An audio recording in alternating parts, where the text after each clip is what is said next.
It's gonna be good. Boop. Let's begin. What we're playing Mercenary with the actual Witch Hunter this time. Damien, gonna see you there? Are you playing D4 later? D4 is tomorrow, Chippy. And no, I have to say, due to them actually mucking up the times like crazy, I have lost any interest in this season of D4, sadly. Additional modifier? Sure, let's go. No, I can't change my grenades anymore. It's gonna mess with my brain, and I'm gonna press the wrong buttons, right?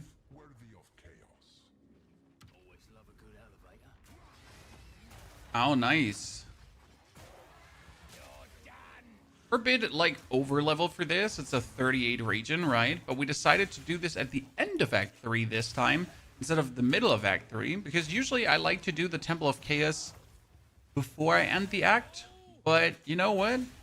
I noticed that that often leads to me getting the annoying end boss and then slowing myself artificially down. So I'd rather do it the other way around and just blast without compromise. Right?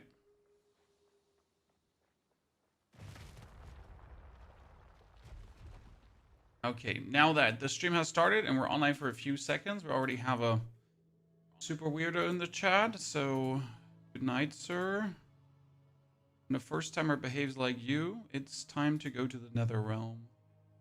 Oh, that was a good start into the day. 40% less defenses. I mean, my defenses are pretty much non-existent, and it's probably better than taking any of the machinizations or the hearts, right? I hate that. However, I'm probably going to take rather these, because we might get the annoying boss. Baja, you can see there. Do you have any mods for Path of Exile? I mean, I do have a loot filter. It's probably the only mod that we would consider used there. I don't even know if there are any other mods to use, right? For the game. Ooh, a yellow belt. That's good. I don't have good yellow belt. I take that very gladly. Ah, you mean moderators on Twitch, Chippy. Dude, we do have moderators. We rarely need them.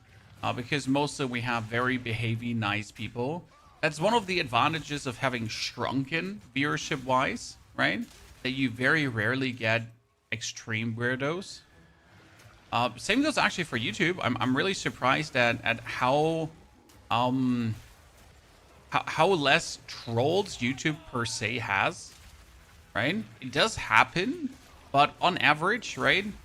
Way less compared to Twitch. Chippy, gladly.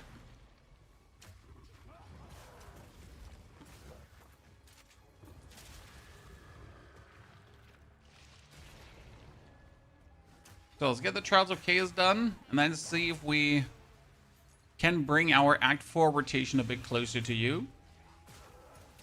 Is D4 update today and POE tomorrow? No, D4 update is on the 12th and POE is on the 12th as well. Thank you, China, for delaying the Diablo 4 update, and it might even be delayed further, depending on if they're going to get it out in the right time in China or not.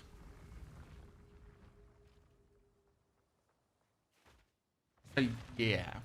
I mean, I'm skipping D4 wholesale. Tomorrow is Where Winds Meet first, and then Sleep, then Path of Exile. Because obviously I want to be up awake all night. Okay, I think we can take the Grasping Vines on hit. Because we got only the next level left with low enemy density. Right? If you get the statue, it's generally low enemy density. If you get the one where you have to collect the blood thingies and bring them back in the middle, also low enemy density. So the Grasping Vines are really a non-mattering thing. And obviously for the boss, it like doesn't really matter if a boss has Grasping Vines.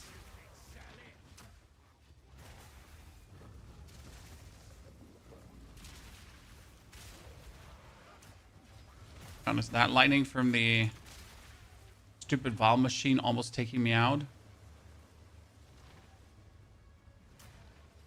In Australia, the times are a bit different, absolutely. I mean, for me in the EU, it is it's 8 a.m. my evening time and 5 a.m. my morning time. So pretty much very far apart. But I gotta be honest, I'm more interested in the Where Winds Meet new region than the Diablo update right now. So we're gonna look into that rather.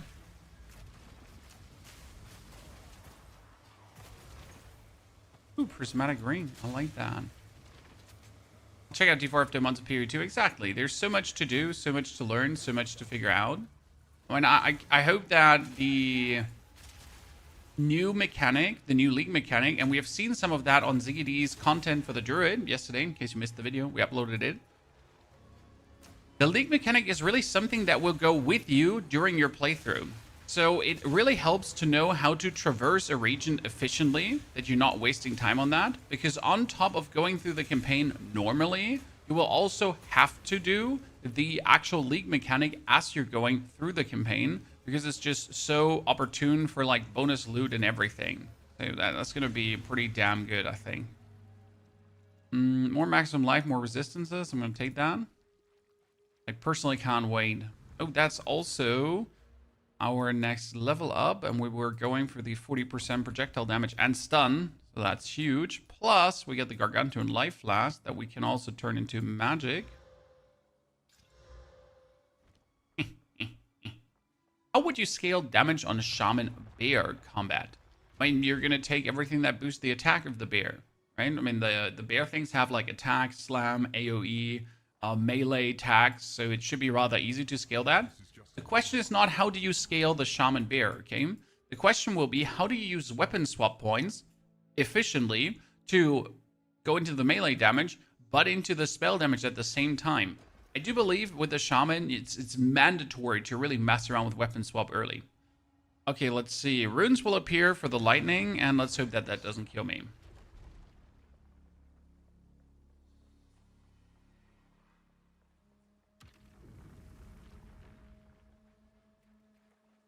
Chrono of Ice, Rage to spell damage. You already have that in the Shaman Ascendancy itself. So you don't actually need another unique item. At least not on the Shaman, right? Because the Shaman get that built in. Big Bird Den. Never noticed that this guy doesn't actually count as like part of the encounter, right? The encounter is already won. See, this is why I like doing that later. Because you just shoot him and it's dead. I bet, what are the tricks we're talking about? Well, from crafting over how to traverse zones correctly, over looking for your XP penalty. Right now we're level 40 in a level 38 zone, so obviously we're not getting XP penalty. However, we have been getting XP penalty throughout our playthrough, but never more than 10%, because I never went for anywhere where it's more than 10%. But it's certainly something to keep in mind. Okay, what will we do with our next points? I mean, we could go for 100 weapon swap points because that would actually be super funny. To go for, like, the sorcery reward is sadly not worth it yet. So that's a bit of a problem. So we're just going to go for the random Culling Strike. Be working out plenty fine. Looks like you're sharing your phone screen on YouTube. Well, that's because you're on the vertical stream, sir. It says vertical in the front. Hopefully in the future, YouTube will get their feature under control because their actual like horizontal vertical feature is currently ass. Then you'll have in the short feed also the horizontal stream. Sadly, that's not a real option right now. So you have to bear with me. You get it? Because bear with me. No. Too early in the morning for that. Okay, we're level 40. I need level 41 for the next. So that we are now in this region, right? There are actually good rings usually. So definitely check for that. There's also another... I mean, I have the slots, so I might just... Actually, I lost one slot, yeah. Might have put it in.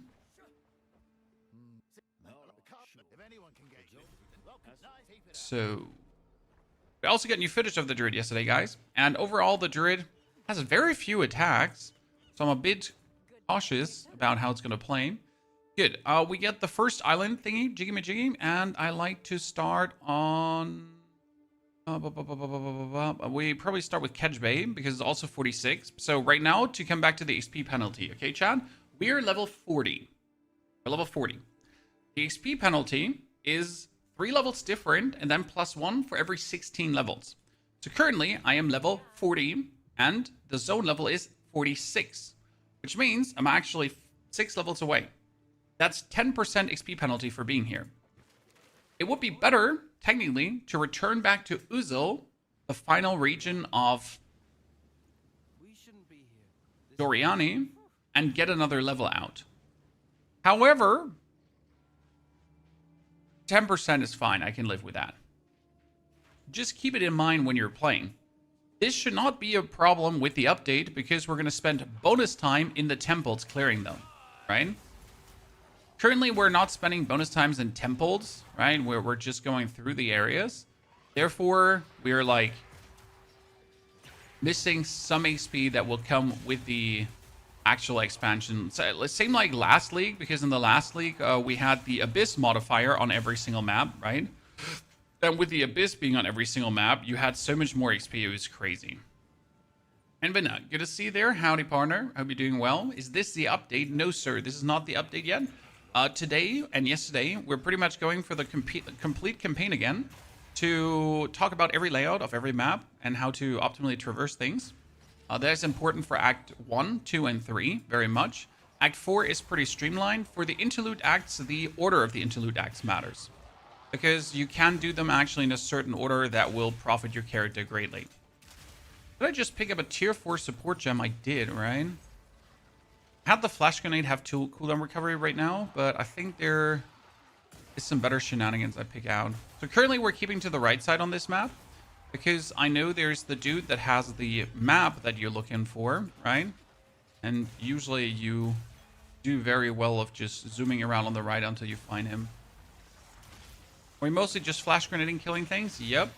Do we usually kill rares? No. Again, we talked about this. Do not kill rares unless you just blast them really quick. This is usually a time waste. But what you want to kill is magic monsters. Okay? The blue ones. Them definitely. The rares is like, unless you just take him out, right? Like you hear you drop 2 explosive grenades and then just delete the whole thing, right? Sure. But even that is just costing you timing.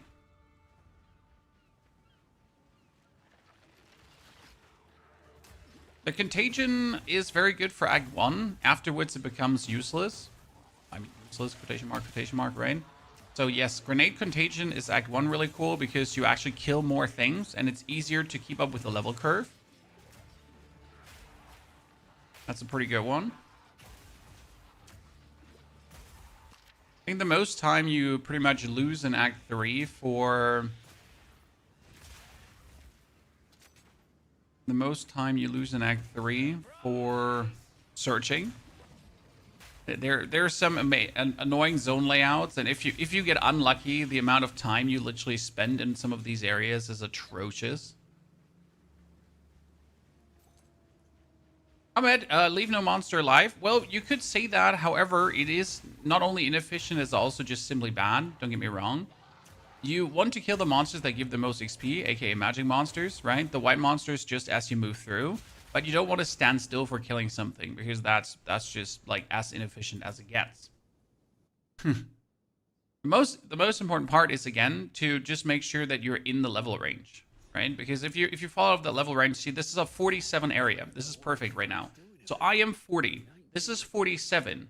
I would be getting 44% less XP. 44% now. You heard right. However, I'm 1% XP away from leveling up. So this is good. I'm still in the level range, right?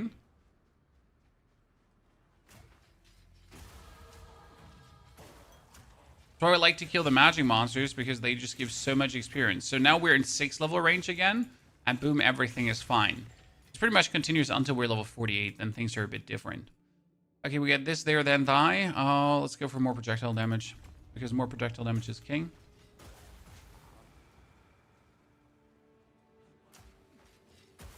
I'm going for Lightning Spear Blood Mage. Lightning Spear Blood Mage is going to be so good, especially if you actually mix in the animal forms, because I think you could do that easily.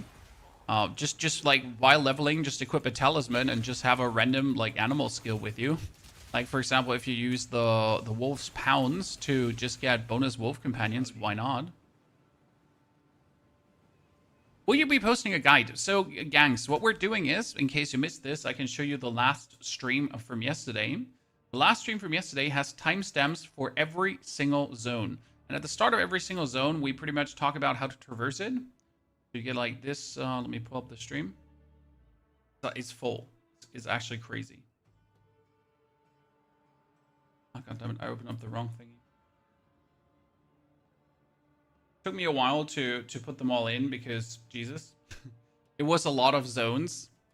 But it really does help when you're going through the campaign to know where the points are. Here, see, this was yesterday, and I put the timestamps in, like right there, as you can see, all here. These are the timestamps. You ever get stuck in a zone and you're asking yourself, I don't know where the actual objects are? That helps. I mean, for Act 4, it's rather simple because in Act 4, it's often just go forward, right?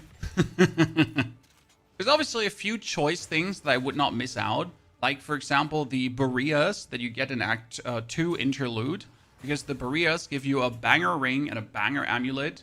Then you also have the Pearl here in Act 4 that you absolutely don't want to miss out on. The medicinal shark thingy does not matter at all. It's actually crazy how useless that shark is. Pretty much just kill him for experience and then don't even pick up his shark fin, I think it was. Just picking up his shark fin is also just useless. One with a full game release. I mean, the full game is at least a year out. The patch is coming on Friday. No, Season 11, Diablo. Diablo Season 11 is tomorrow morning. It's not today. Far, far away, my friend. Trust me, I wish it was tonight. I wish I could have had that. Ooh, we got a... what is it called again? An exile thingy, dude. Jiggy-majiggy. Never had a chance.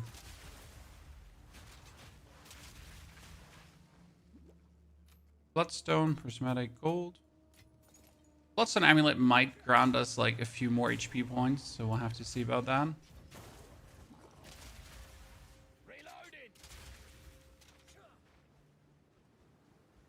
Movement speed in this game is unbearable, so slow. I mean, you can sprint. But the movement speed in this game is exactly why I enjoy Path of Exile 2.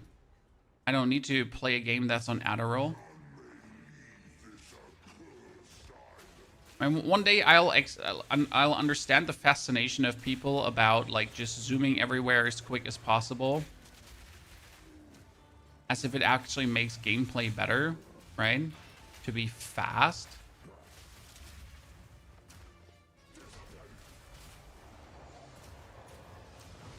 Oh, he actually hit me with the anchor. Oops. Good morning. Is this the live server? I mean, this is the live server in the standard league, sir. We're pretty much preparing for the 04.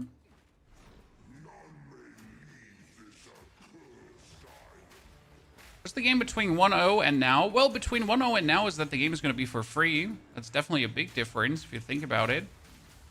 I mean, who doesn't want to have the game for free? A lot of people have simply not played because they need to pay for it. And I can understand that. Like, why pay for a game if you can actually wait and be patient? I mean, unless you really want to play this, then just take a chill pill and wait, right? Are we too lazy to teleport back and change things out? Yeah, we are. The Rampart crossbow starter with a druid. You mean the Rampart Raptor? The Rampart Raptor is still viable. However, like, you don't have the Rampart Raptor, right? Unless you're lucky or someone sells it very early on the market. That is such a weak crossbow. That is such a good crossbow damage-wise, but still less than what we have because we get a lot on our crossbow. That's armor energy shield. That is a lot of maximum life and resistances. Wow, I might actually have to take you, you little shit. But it's mostly evasion rating, and we're going for both, so I'm going to just torch you. You got maximum energy shield. Well, I don't need that at all. Then again, my other amulet is also useless, but hey, we'll take that. Okay, we got a tier 4 support. We got a quality gem that I can use early on if I feel like it. There's payload. Payload is the double explosion. Might have actually put that on early instead of short fuse, because I don't actually care if the explosive grenade takes like 10 years to explode. We get level 11. We don't need anything of this. What we forget was the oil grenade. It was actually really scammy to myself for forgetting that, because the oil grenade is such a powerful skill. It does like so much exposure, right? You get persistent ground. And you got potent exposure. Pretty much is like a staple of doing like massive damages to your enemies, right? And we just forget to put that on. True shame. The core I can put away.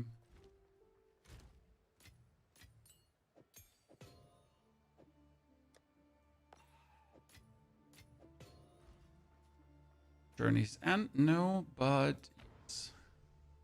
Isn't the weekend supposed to be a free weekend? 12th to 15th, yes. Do you think pure evasion is viable as an armor type? Absolutely. With deflection rating, it's pretty good. Pure evasion deflection rating is amazing. I'm just a fan of armor as of late, because armor is just the physical damage reduction, and it works just so good with the physical damage reduction. And then you have like armor also applies to elemental damage reduction, and suddenly you're just at a spot where it's just like super nasty. Like it's just crazy how well it actually does work together. My warrior last season was just so undying with like simple equipment already. It's actually stupid. Like that elemental applies to things was just crazy. And if you then had armor evasion rating with that and deflect and all of it, you could stack simply. You can actually very sufficiently stack defense. I mean, right now during the playthrough, I just actually never invest anything into defense. That's also why there's always a slight chance that I might or might not die. It's unlikely, but it's not like it cannot not happen, right? There's always a chance I could just keel over because I have barely any defenses. Okay, so now after clearing Kedge Bay, which is pretty much your first one to clear, which one do you go for, ladies and gentlemen? When you're gonna hand her, I like to go for the Shrike Isle of Kin. Main reason for Isle of Kin is obviously it's level 47, so it's not like the high level islands, and I'm in level range of said island, right? It's 47, I'm 41, almost 42, so my XP penalty will go away, but it also gives me the bonus skill points. So first and foremost, head to the left or the right and stick to the wall to find the map piece. I'm 2 days new to Diablo 4. Sir, we get tons of videos on Diablo 4. I mean, the whole channel is full of it. So if you have specific questions, you can find the answers there very easily.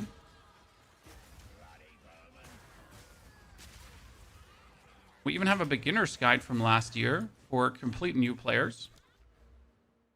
Oh, let's take that.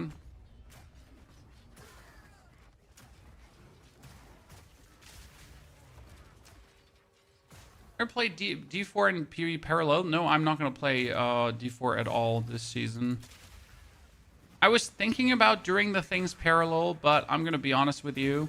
I think POE just deserves my full attention at that point. And I'll be probably like when the D4 season is already over, I'll give it some of my love down the line, but not at first. For that, I'm just too much interested in what Diablo has, Path of Exile has to offer, and not enough interested in what Diablo has to offer. Hey, but there's always season 12, right? Okay, we found the beast pens, but actually it's just the roar beast pens. It's not the actual beast pens where the big dude is. They're all magic monsters, so you want to kill them. That's like the maximum XP we can get. Right? Okay, map piece is definitely on the bottom right, Chad. But we at least found the boss. And another tier 4. So oil grenade has these two. We got gas grenade with corrosion elemental armament. Gas grenade could actually get Nova projectiles for the YOLOs, but it doesn't need it. Flash grenade does have cooldown recovery, elemental armament, and multi-shot. The cooldown recovery could go away and we could put the payload in, but we actually do need the cooldown recovery on it, so that's a bad one. Yeah, it doesn't seem like we need a tier 4 for anything.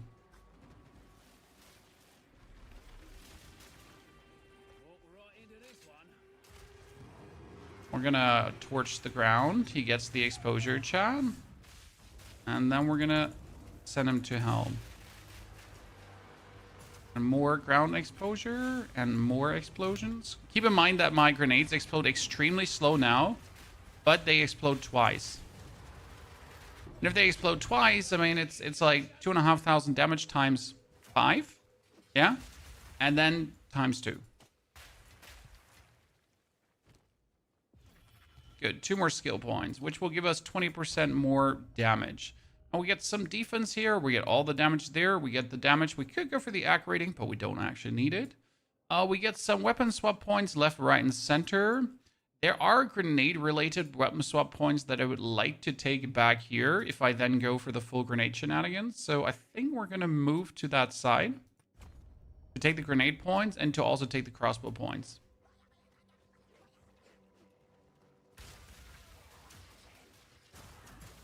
Season 11 out. From this point on, 14, 19, and to put 20 hours. And 20 hours only if they actually release on time and there's no delay, which could easily happen due to the overlap with the Chinese servers. So, like, in case you missed it, the whole reason why things are releasing so weird is because Diablo is also coming to the Chinese realm.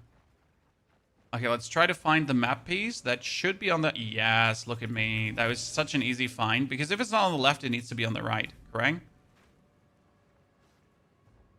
Leave the middle part of the map completely out. Are you going for Druid or other classes with shapeshifting? Druid. I will do Druid Shaman in the beginning. And I wanted to focus on the Wyvern form. However, we watched how things work out, and it seems like you don't really go for a form, you play all of them at the same time. Okay, we are looking for Krutok, and we're going to ignore the Magma Twins. I think the Magma Twins are a fun boss to kill, but I'm not going to actively search for them. Again, you like hug one side, right, of the map until you either reach the boss or you find the Magma Twins.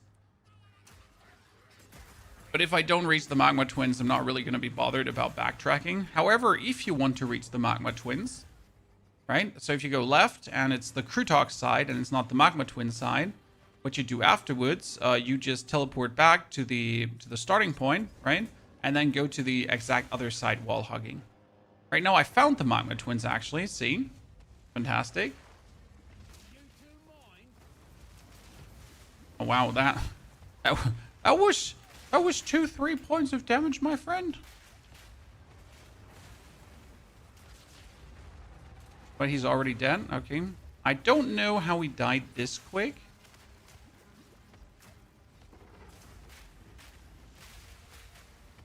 I mean, I guess we're just nasty.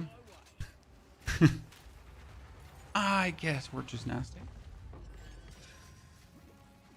Okay, so now we're going to teleport back. Could, like, go on here, but usually I fare better if the Magma Twins are in that same road to then teleport back and head to the right. Correct? I hope you had a great start into your day. Well, everyone is healthy, no one is ill, so I guess 10 out of 10. I mean, we currently have it like 10 degrees in Germany, right? It's supposed to be winter. It's supposed to be goddamn like Christmas time, and like just 2 days ago we had it 15 degrees Celsius and I was out of my t-shirt. So that's that, right? Tyrant, thank you for your subscription and support. Tyrant, that's very kind of you. Why are you playing Where Winds Meet? Because the patch is not out, sir, and we're waiting for the Roaring Sands. What do you want me to do in Where Winds Meet if we're waiting for the new content? Please educate me. Especially since we could also do a Path of Exile playthrough and help people with their zones that are struggling, because a lot of people are struggling, and I hate that. It's like the one thing that a lot of creators forget, that people are struggling out there. They're actually, they have no clue how to play this game. No offense, chat. No, it's not you, right? I'm not talking about you specifically. Just in general. Oh, wrong grenade. Almost killed me. With Germany? Yes, sir. A German from Germany. If I went all the other way from like where the twins were, I would have taken so long for this specific cave. Now I should be at crew talk soon, TM. Yeah, look at me, chat. What a read. So we knew this, and then we went around the right side. Perfect. We went like here, you would have had like this whole portion too that you could waste your time on. However, we're now 43 and a 48. That's not even XP penalty anymore.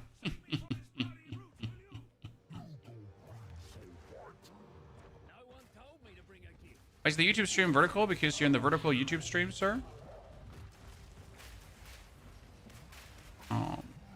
I just love grenades at this stage of the game because you're pretty much just unloading and everything just dies so quick. We could technically get like the totem involved as well, but I always felt like that at this point the totem is just not worth it. You're mainly like wasting time summoning it. I thought you were from the US because you're fine English. Nah. Good old Germany. Years of training. Okay, now that we have the plus skill point island knocked out, we're going to have to check our levels. So we are currently level 43. That means the islands are... We did Kedge Bay, Whakapanu, Hinekora. Yeah, we should do Hinekora because it's 48. We're 43, so 5 level difference, which is perfect. Good morning, Jiggy. New season starts tomorrow? Correct.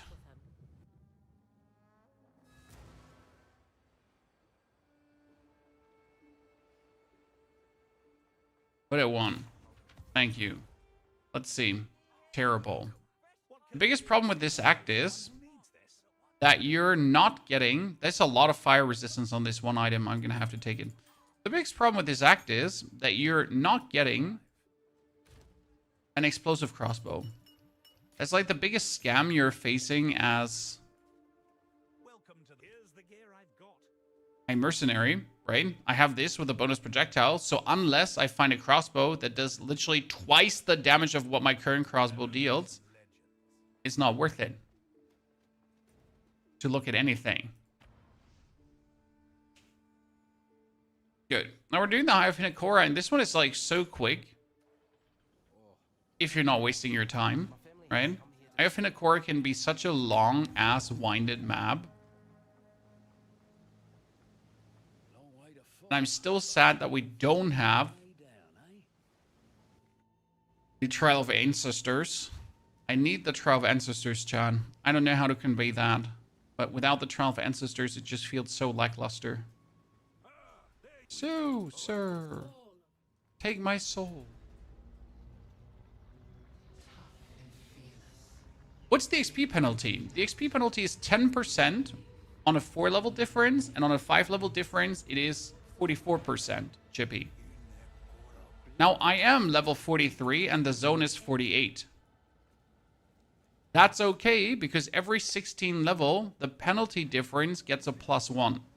So before level 16, it's 3, then it's 4, then it's 5, then it's 6, right? Let's kill the magic monsters.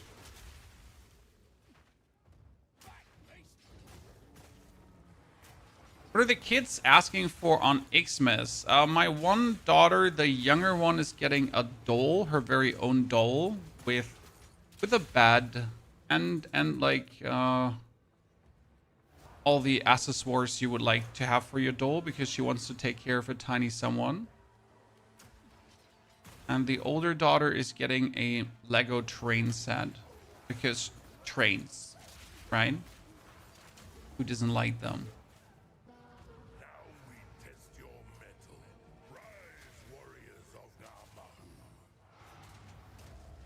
How about Butch? He gets another year to be alive. And that dog is getting old over time now. I think what was sitting at almost at 13. He's a tiny dog. He should have a few more years in him.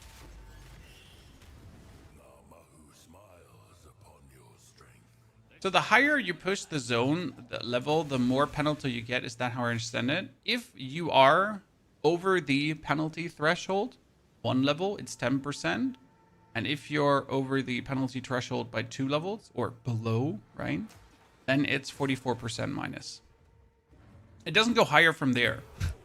So you could technically, if you are underleveled in Act 2 and then keep being underleveled for the whole Act 3, you will actually never catch up in level because you'll just keep being underleveled and keep continuously getting the 44% minus XP. Which then leads to you never actually being able to catch up. We're playing the patch with Druid. Yes, I will start with a Druid. And we will play as a Druid. So we will not play like as a Pathfinder who's a Shapeshifter. Or Titan who's... No, we'll play as a Druid. And we're going to try out the Shaman. And we're going to see if the Apocalypse is actually great. And we're obviously going to try to mess with weapon swap points as efficient as possible. Because already in Act 2... already in Act 1, we're getting 4... We're getting 4 weapon swap points, if I'm not mistaken. That would be from the bird and from the loot. Yeah. I feel like I'm missing 2 weapon swap points right now, but those are the 2 you're getting, right? Don't forget that chest. You heard right, chat. Do not forget it. Not level yet for that. Tier 11.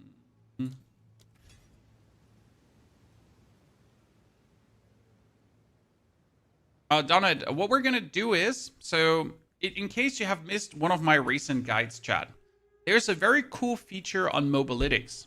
And it lets me import a snapshot of my build.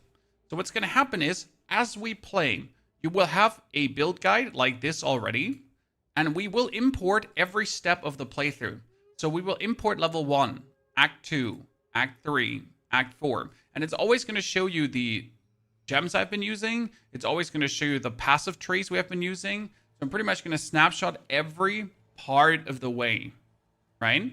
And that's then going to lead to, like, even while we're leveling, you pretty much get the guide already. And then obviously, as we're then leveled, we're going to do the TLDR video guide summary. But you pretty much have everything on your hands. I feel like that's one of the best ways to do it. So everyone actually gets to have all the knowledge right away. And doesn't have to, like, wait.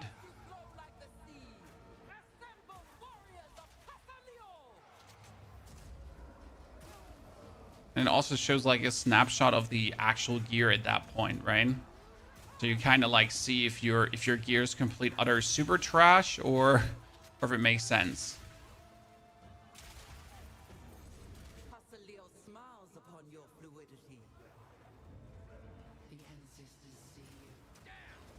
Do the path we need on your guides. I mean, we do that in the video guide. So the video guide has the step-by-step node progression, where in the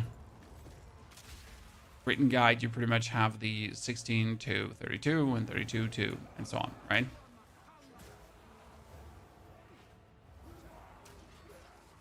You're 67 in the interlude and you don't know if you're over or under leveled.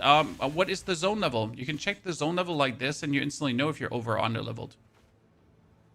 But with 67, you should be over leveled. I think the Interlude Acts are, what, 65 at the end? However, you don't really suffer big time from being over leveled. You suffer from being under leveled, so that's cool.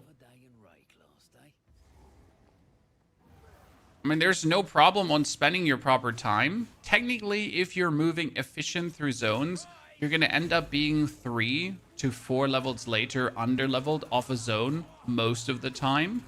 However, we're also getting a league mechanic with a lot of bonus farm, so I don't think we will actually be under leveled, right? Because the league mechanic with a bonus farm is going to have you have more items than ever.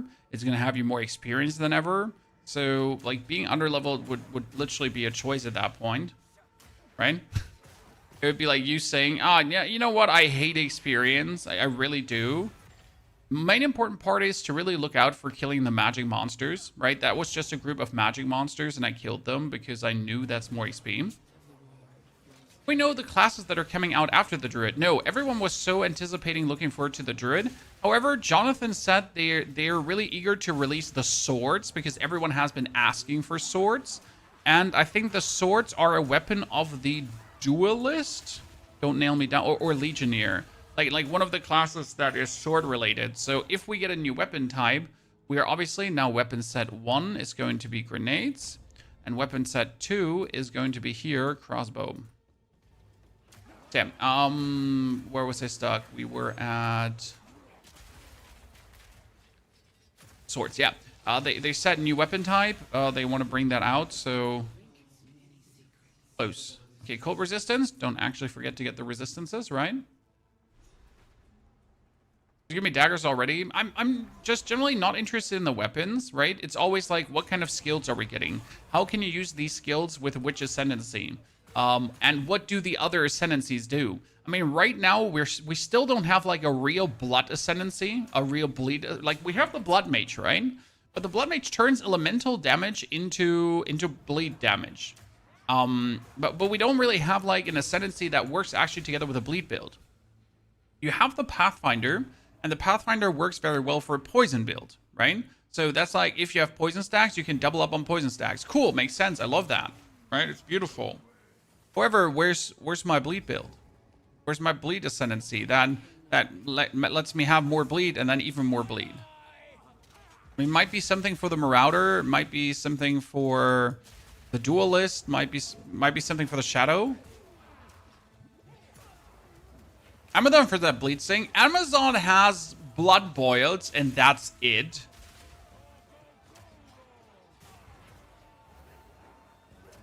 Where Ritualist has blood boil. Technically, you have the open weaknesses, which you could use for bleed, because it's like open weaknesses and crit. But again, it's more like a circumvent way. It's nothing directly bleed related, right? Sure, the Amazon has crits. Sure, the Amazon has the open wounds, right, and the weaknesses. But that's not a blood build. You can do bleed. No, sir, you don't understand. Yes, you can do bleed. Yes, obviously you can do bleed right now. But there's no ascendancy that specifically makes bleed stronger. That's the whole point. There's an ascendancy that makes ignite stronger. There's an ascendancy that makes poison stronger, right? The chaos related ascendancy, but there's nothing about bleed directly. Like, this is the bleed ascension. I mean, they obviously don't want to make ascensions. They said it before, like, right? They want ascensions to be more a general tool for multiple things and not just a one thingy. That's why we don't have a shapeshifting ascension. That's why we don't have a necromancer ascension per se, right? Because they don't want this like one purpose tool. Still though, I would like that. I mean, if I want to play a bleed build, it's more like who can kind of do it. Shadow will have an ascendancy for bleed. Well, when I thought about Shadow, it was more like I expected to have an ascendancy for poison, but not necessarily for bleed. But obviously, there could be some kind of backstabbing shenanigans happening.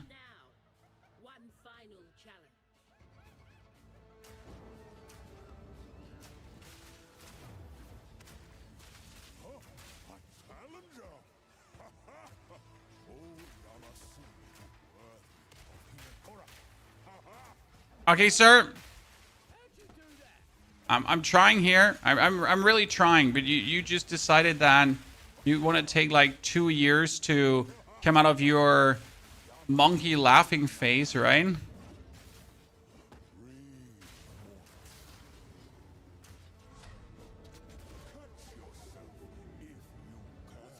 Which was the blue one? Oops. Oh.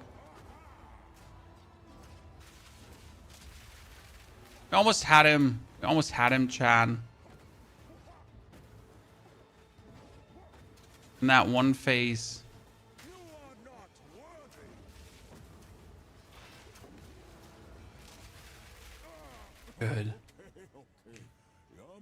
gonna take one enter takes a year. Well, we're a bit impatient there, right? So Diablo 4, Where Winds Meet, and Path of Exile are all releasing on the same date. They are, however, Where Winds Meet at least releases in the morning, so we can knock out all the Where Winds Meet content that's new to then fully focus on POE. I'm pretty much gonna wake up, play Where Winds Meet, make a YouTube video about it, go to bed again, wake up, Path of Exile. Not gonna see my family on that day.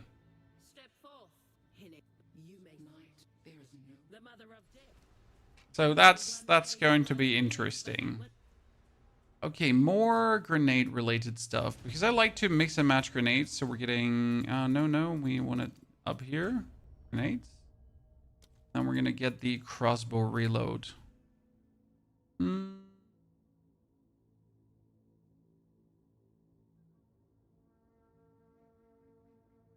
as well take like this one here, but no, I don't think we do. Ashes of Creation is not relevant for you. Nah, there's not a single good MMO actually out there. Sure, you get Ashes of Creation, but you know,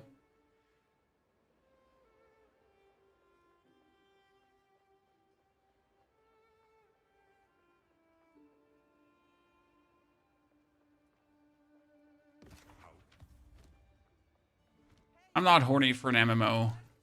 I used to be back in the days, but honestly, right now, I'd rather have like killer single player games.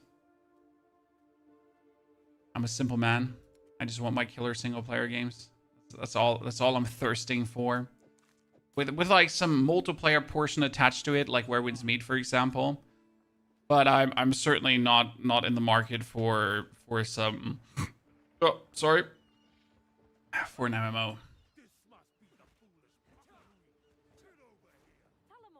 Even Druid doesn't have an ascendancy for shapeshifting. Yeah, but that's intentional, because what would happen... Like, let me ask you a question. What would happen if Druid had a shapeshifting ascendancy? Okay, we get the Isle of Kin done. We get Kedge Bay done. We got Shrike Island. And we got Whakapanu. We don't need to do Whakapanu apart from the Torn map piece. We can't actually do the Abandoned Prison because we're in level range. We're going to do Shrike Island first because we got to do it for the story anyways.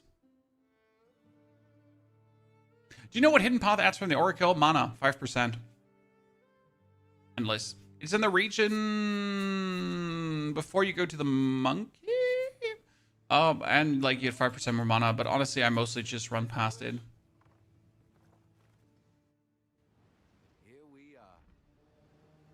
You think that Path of Exile will be a queue disconnect simulator? Honestly, I don't. I don't know if you have played last free weekend. It was perfectly working. I mean, sure, we had the queue in the beginning to actually get in the game, but once that settled it, I was fine. And we could play. Have a good time.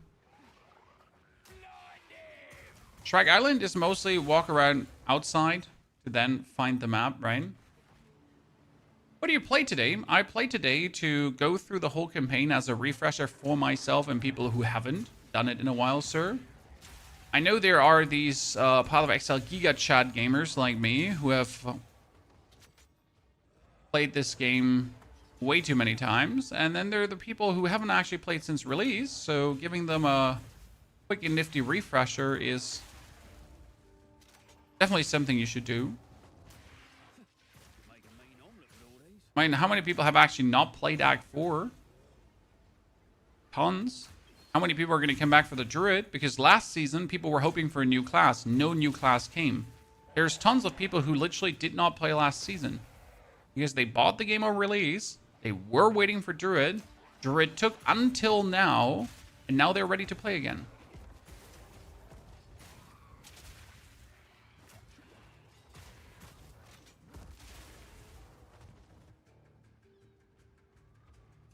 What time is it for you? For me, it is 10 a.m., 10:30. That gives me quite a good time to finish up the campaign today. And then make another video, maybe on damage scaling. I wanted to do something for damage scaling. And probably weapon swap points as well, because people are still struggling with weapon swap points, but we all know that Druid will require you using weapon swap points. So we're gonna probably go with the example of the Druid there.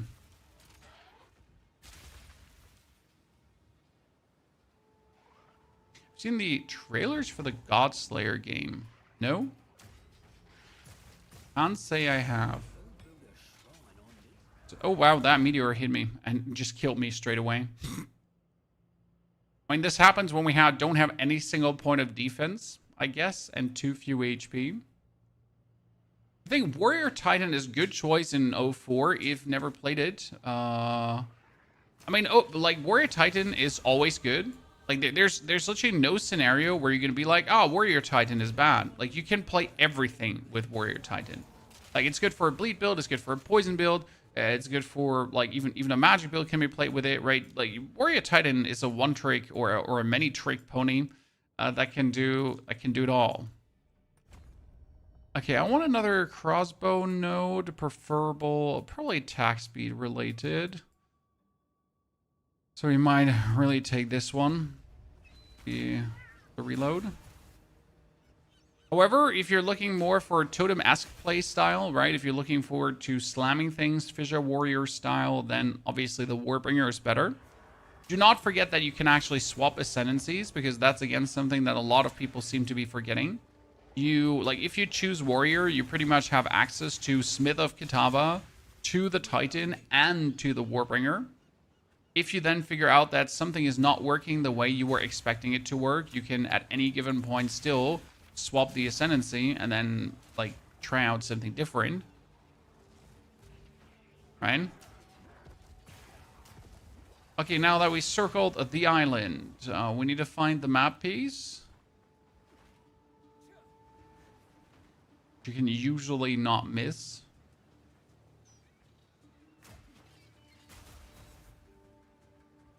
Because it's like in a side room on the main road. I feel like I'm going to be at the boss in a second. That's the side room we're talking about. Corpse nest, map piece. Poor little dude. Yeah, that's why we'll start Warbringer to Smith into maybe Titan. Warbringer is probably the best to start with, because if you do totems with fissures, for example, for LvLing, which is extremely efficient, by the way, from level 22 on, you get your Ancestral Spirits. Warbringer, for example, for me, with totems and fissures, had one of the easiest campaign playthroughs ever. You were destroying everything left, right, and center. You were blasting through zones. It was stupid. Even Jamanra just fell over. And now with the actual...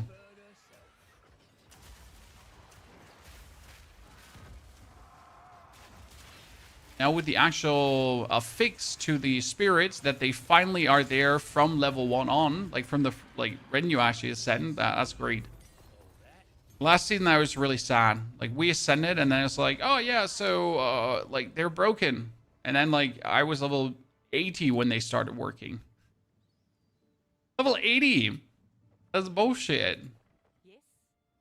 That piece. We got Now we're sitting... Honestly, like, we can just go to the island. We can pick up the map piece. And then you could straight up jump to the Scion and forget the shark. Why did D4 decide to launch on the same week? That's not smart. Diablo, like, the question is not why did Diablo what Diablo did. Because the Diablo date was actually known since the start of the season. Right? We never knew when Path of Exile is releasing. So as much as I want to say, Diablo, you made a mistake here. The one that went for the Clash is POE 2. However, I think they can do it, right? Let's be fair. I think POE can pull it off. POE has their community that wants to play POE, that doesn't give a flying fuck about Path of Exile, that doesn't give a flying fuck about Diablo. So you pretty much are able to just slap your ginormous donger on the table and be like, look at it. We're here now. Right? Just be like, that's it. You know, we're on collision course. You got to deal with it. Okay, we were at Whakapanu Island. I dislike this island greatly because finding the map piece can be annoying. Or my least favorite island. Let's also be real for a second about ARPGs clashing. It doesn't matter for the player. Okay, let's look at the casual player here that plays both games. Okay, we're talking about the absolute casual player, mom, dad, Dave, whatsoever, right? You can finish Diablo even as a casual player in like 2-3 weeks maximum, and then you still have 3 months to enjoy Diablo. Right, obviously you might want to watch your favorite creator do things, right? But like if you're just interested in gaming, you simply just play the one and afterwards you play the other. I am surprised we found the math piece this easy. Oh, we did. Now we're gonna head to the left and never stop heading to the left. I'm a casual player, only get about 3 hours a day max. I don't think that 3 hours a day is casual, sir. That's quite some significant gaming time already.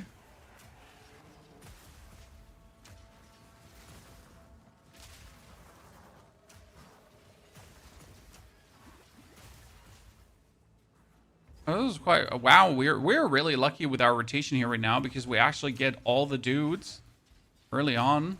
Damn, look at me, Chan. Making moves.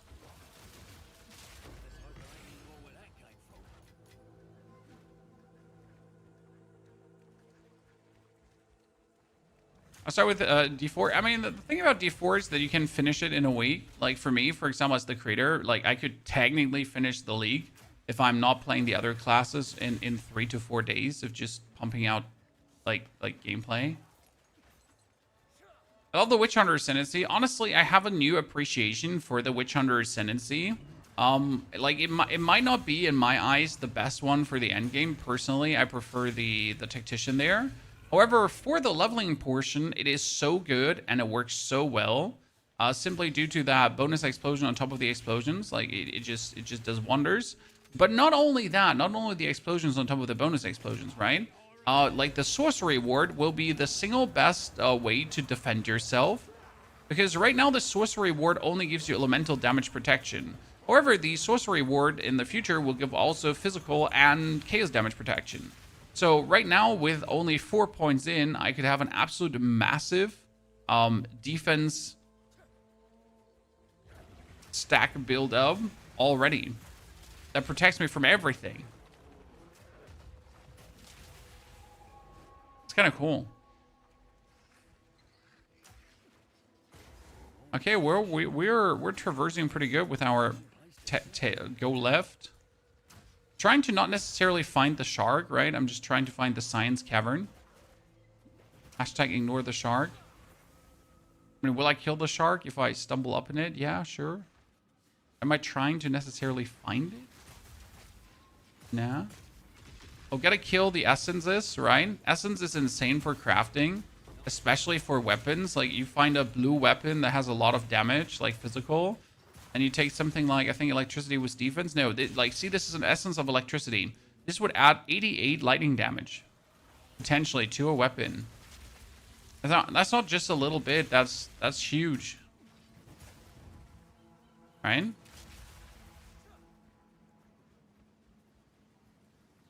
Do you see the patch notes change to summoning totems and mortar cannons? Yes, and it's actually sad for mortar cannons.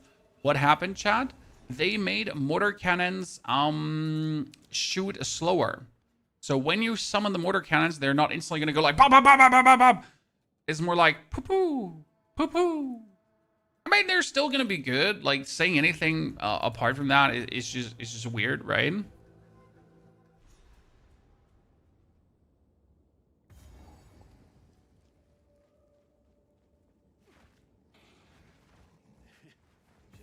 Okay, so in this one, you want to find the pearl. There are two locations here, right? So there's the pearl, and there is the nest of the mermaid lady thingies, whatever you are, science. But you definitely want to find the singing pearl, because the singing pearl already provides a banger amulet. It's usually better than what you have in 9 out of 10 cases. I'd like to actually find that. If I don't, that's also fine, but it doesn't hurt. This is the nest of the mermaids, or whatever you are supposed to be. Kill the axe. I've gotten like amazing shit out of this, right? Randomly. Sometimes just superior items. Sometimes golden crossbows.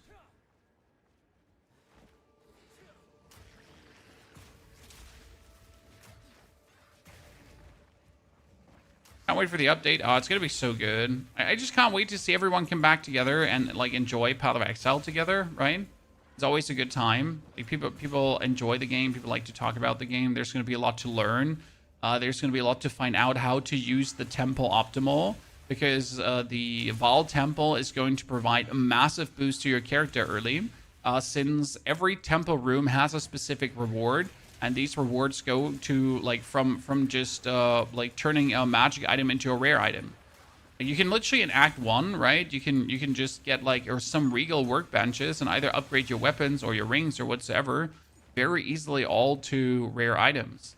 Then you can get like bonus quality upgrades. You can get sockets like early on. So we should be stronger during the campaign playthrough than we have ever been, pretty much, due to how the new league mechanic works.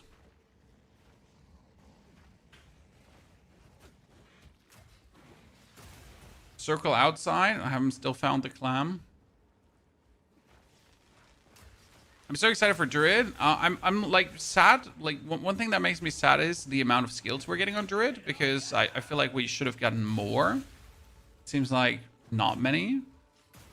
But I'm on the other hand happy that we can play all the animal forms right away, mix and match. So it's not going to be this scenario of choose what you want to play, choose which kind of animal forms you want to take, right? I want to be a wyvern, I want to be here. More like which skills from which animal form are just working great together. See, that's the humming pearl. That's what we're hoping to get. Can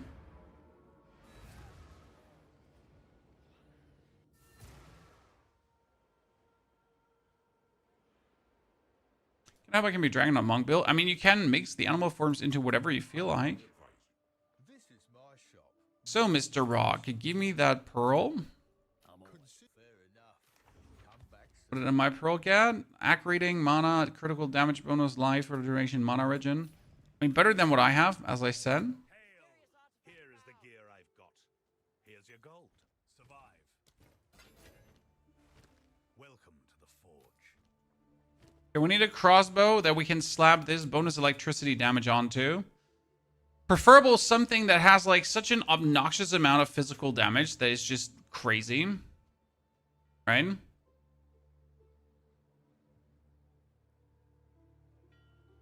But none of these is exceptional. A fine weapon. Nope.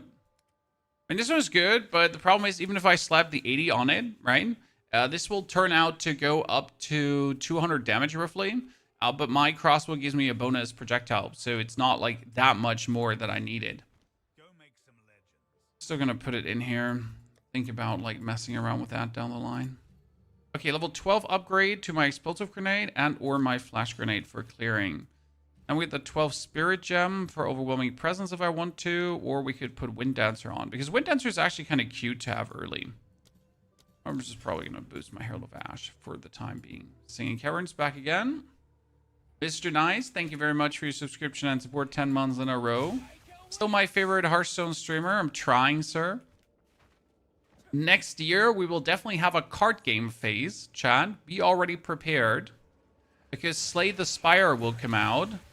And I will get addicted. I already know this. There's like no way how I'm not going to get addicted to Slay the Spire 2. Right?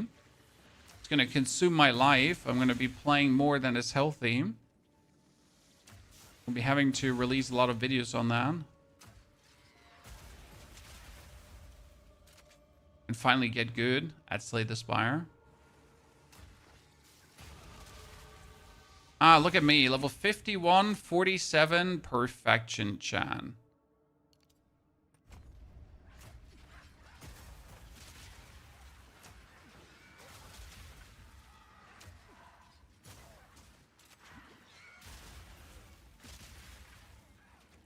Ripper Gaming, good to see you there, brother. Okay, she's in the middle. Oh no. This one is like one of these weird level mutations where like if I go now further, I won't find her. So you gotta push into the middle. It's mostly up here to the right side next to the pearl, if I'm not mistaken. We're gonna head back. It's not in the beginning. It's not top left because that's where the nest was. So we're probably gonna have to head here at one point, and then suddenly it's gonna be like bibbity wobbity whippity woo. There is she. Steven, thank you for the gifted partnership. Membership. There you go. As I said, she's gonna be in the middle. So you found her. Thank you for gifting that member away, Steven. We're gonna try the mobile version of Where Winds Meet. Well, I was there to try. I mean, it's the same game on mobile, you know?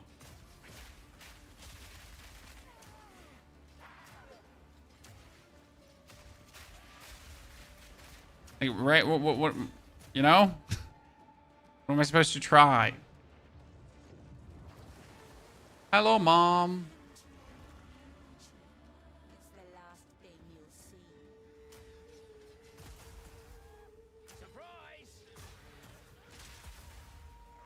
I mean, I'm happy that mobile gamers are getting Where Winds Meet. It's like, well, Where Winds Meet is that one gaming phenomenon, right? It's like on console free to play, it's on PC free to play, it's on mobile free to play. I mean, you're getting goddamn Where Winds Meet on mobile. You get like a complete like single player game with online components on mobile, like a complete game. And it's not even pay to win. And it's not even a sellout.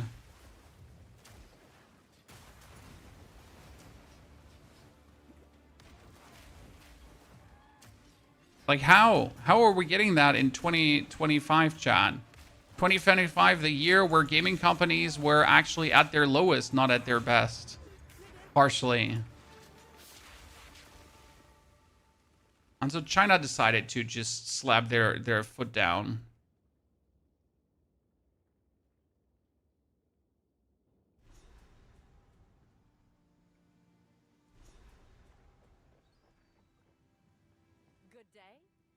Shall we see?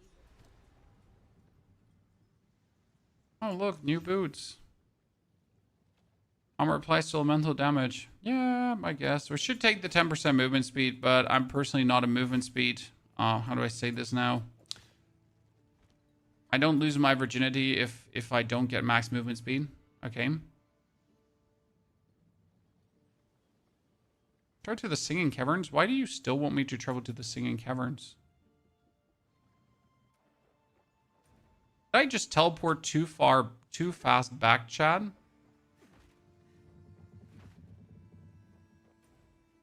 Should I have waited for was it like yeah, Witness the Hood is one. Okay. Quest complete. Yeah. Oops. I was a little bit too quick, Chad. Maybe.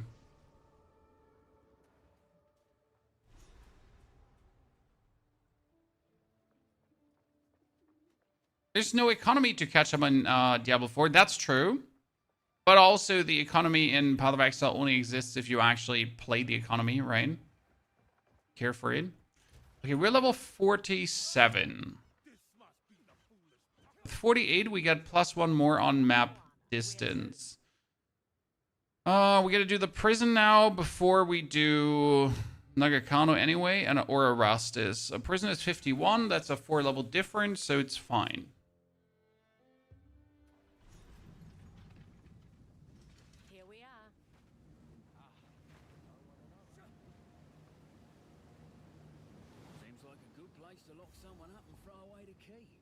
Well, I should try to do this earlier so you get the bonus health potion boost. Magic mobs need to die. Sorry, lads. Because this map boosts your healing potion, right? To heal you more than ever. Don't ignore that.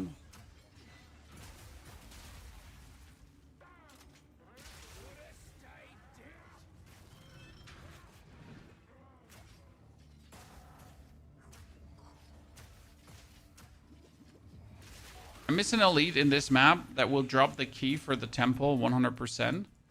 Because there's a church in this map, right? And you need a key for that church, but most of the time you'll end up running around until you hopefully finally have that key and or not. It can be an absolute disaster trying to get that. What are we testing? Oh, we're just testing optimal zooming through zones.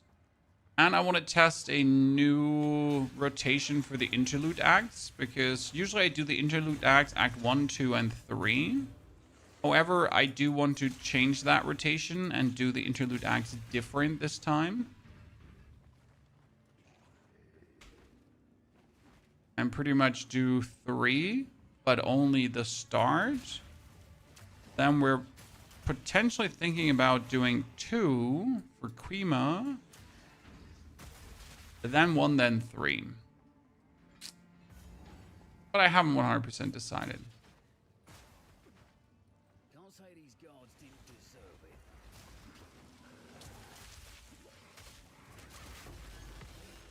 Damn.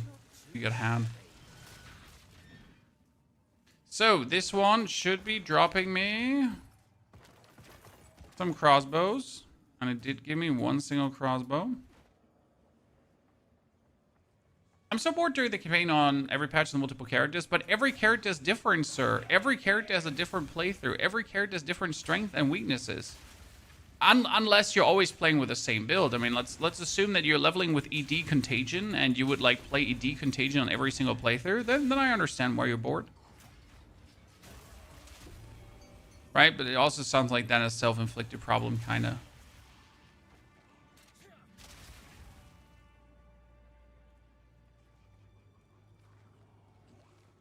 For me, every playthrough is with a different skill set, which makes it fun to solve the problems of every build. Fine. Ash, welcome back, Ash. I haven't seen you in a while. Thank you for those 8 months, Ash. I hope you're doing very well. I feel like we missed the chapel. And with I feel like we missed the chapel, I know that we missed the chapel, right? I know the same campaign is exhausting. I know people feel like that. I personally don't, but I guess this is a point that where we will never meet in the middle, right? Either you like playing through the campaign or you don't like playing through the campaign, and that's it.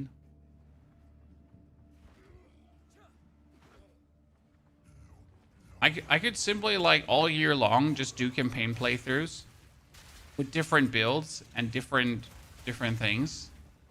That's how much I'm enjoying this.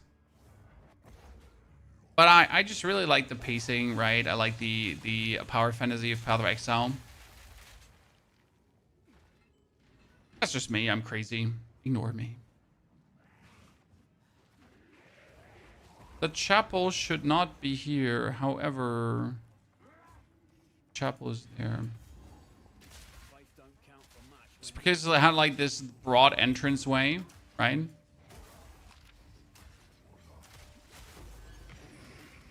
Okay, now you can do increased mana recovery. Humility. Humility is the first step toward freedom.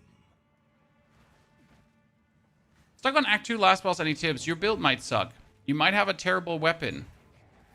I'm not saying your build might suck to hurt you. I'm just saying what's happening, okay?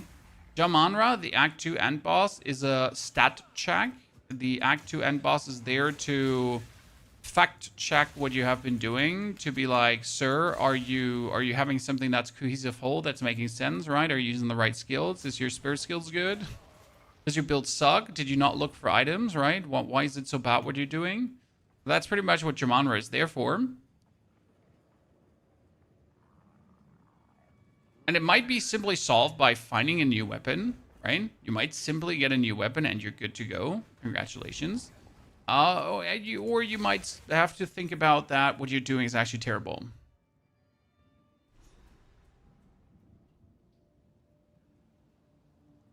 Worst case scenario, you have to go to a vendor and weapon gamble a bit. So that's, for example, for me right now, my crossbow is my Act 3 crossbow, start of Act 3 crossbow.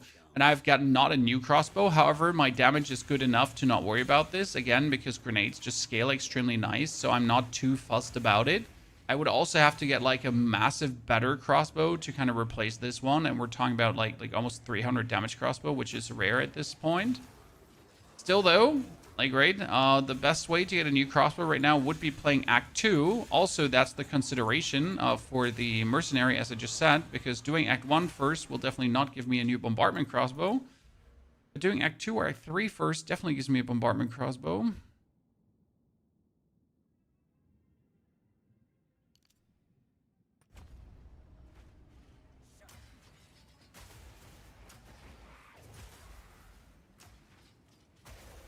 We're going to move the Broadway down until we're at the end. This is a 52 zone. We are level 48, so that's perfect. That's a 4-level difference. But since we're 48, we can now afford a 6-level difference before XP penalty sets in. You heard right, chat? 6 levels. It can be different before XP penalty. That's crazy. I could pretty much just stop killing things at the current point and just keep zooming. Obviously, that wouldn't make much sense because, like, while you're zooming, you anyways are going to kill things, right? I'm just dropping my grenades. Just keep moving. But would I stand still to kill something now? No. I'm in level range. Everything is fine.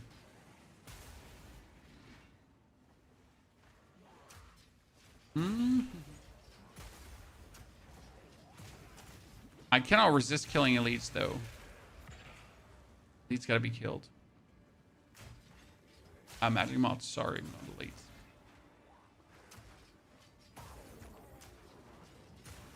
I feel like I'm a bit okay, but it's lightning focus and he's resistant. Yes, Jamanra is lightning resistance. However, he's also fire resistant and my build is fire based and we still destroyed him. So that's that.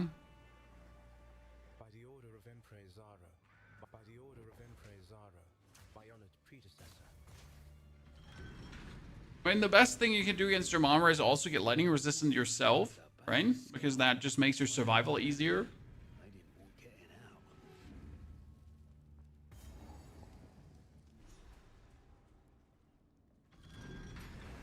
They would make money offering people to skip the campaign for money. Yes. They would most likely. But it wouldn't really fit the philosophy, right? Druid will suck, but you're excited? No, I don't think your Druid will suck. I think Druid is one of these builds that you can definitely do yourself because it's going to be a lot of just taking powerful skills and stacking them on top of each other. I do believe, like, from Act 2 onwards, there could be some problems down the line with your passive trees, right? So that's definitely something that could be causing some issues as people, like, if you don't know what you're doing passive tree-wise, you sometimes get to the point where you're like, man, I don't understand why I'm weak. And then you're like, yeah, well, sir, the reason you're weak is because your passive tree, like, absolute booty cheeks.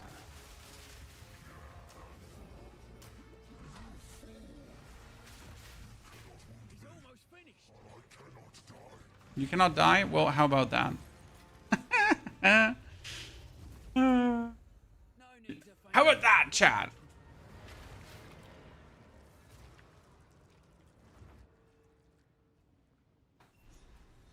Which will be the best this new patch? I think Lightning Arrow Deadeye will still be very powerful. It's hard to say how good, for example, multiple storm things are going to turn out. The biggest problem is that we didn't see new support gems.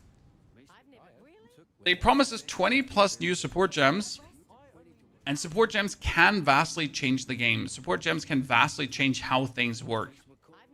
So now we pretty much have these new support gems, right?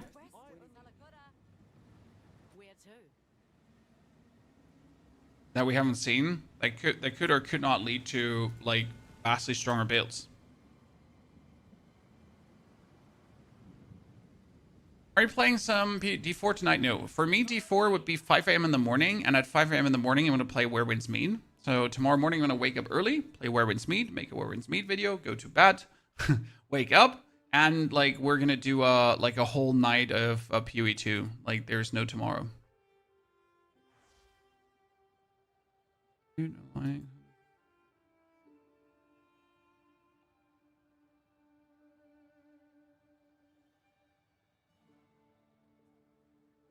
Okay. Also, chat, on Sunday, it seems to be shaping up. I can't tell you anything, right? I can't tell you anything. We're obviously going to stream Saturday and Sunday. And on Sunday, it's currently shaping up that we might have an absolute banger cool event happening there. But I can't tell you more yet.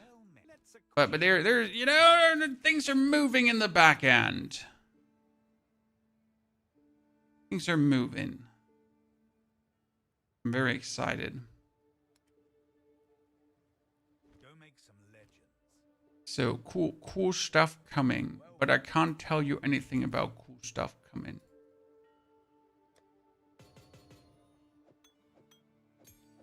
Why am I keeping everything in my inventory? Because I play this super soul self-found. I need to keep this all in my inventory. You're deciding between Tactician and Invoker. I wouldn't actually start as a Tactician, because the problem is that the Tactician Ascendancy, when you ascend, doesn't immediately give you power. If you already start as a Mercenary, it's definitely better to do LvLing Legionnaire and or to think about going for the Witch Hunter, and then swap to the Tactician. If you want to do it the most efficient, right? If you just want to be a Tactician, then fuck what I just said, like, right? Bend me like a pretzel. Play whatever you like.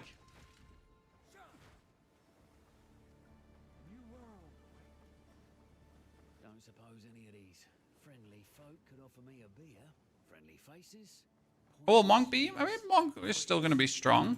Your timing is quite remarkable, you know. Is any warrior build good in 04? Fissure Warrior is stronger than ever, so Fissure Warbringer is insane. The standard Bonk Warrior with Aftershocks is also going to be good. Shield Wall, like Shield Charge Warrior with the Shield Wall and then boom, exploded, also insane. And obviously, Warrior as a bear is going to be insane too. Can you do a Wyvern Warrior? You could, yes.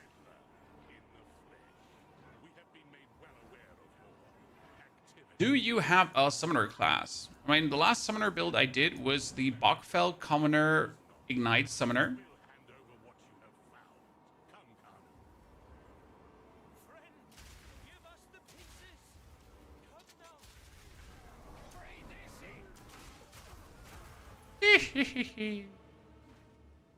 Stupid cold. I have arrived to call judgment down on you.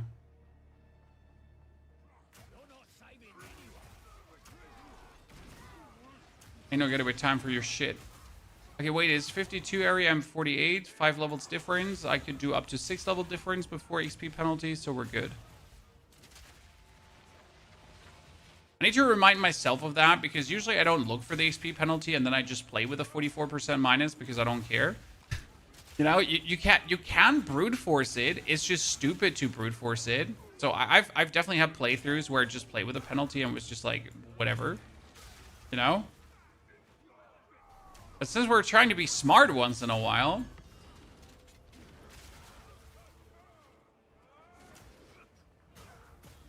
As well not. Werewolf Pack Leader. I mean, Werewolf is definitely going to work very nice.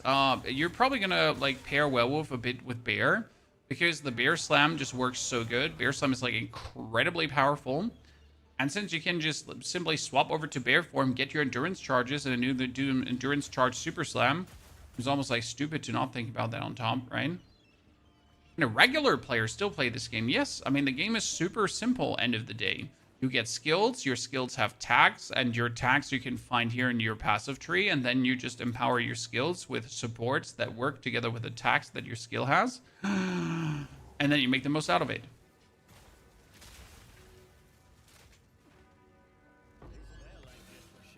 Now, obviously, there are certain tricks, and then certain things, and then there's more, and there's increase, so multiplicative and additive, and all that kind of stuff. But in its base, everyone can play and enjoy the game. Time consuming. I mean, every game will consume your time.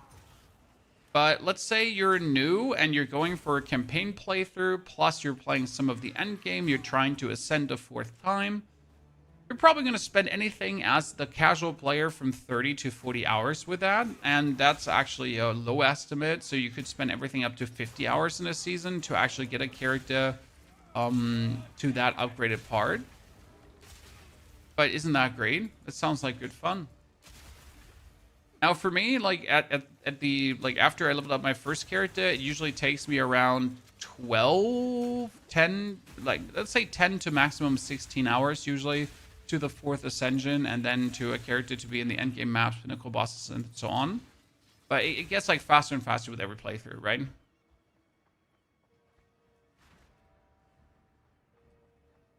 Last week I started playing Tactician. Tactician had a super smooth playthrough. I mean, grenades is generally very easy to play because grenades are fueled by crossbows. I mean, look at me, like we're here at this boss fight right now, and this is supposed to be like a very hard boss, right?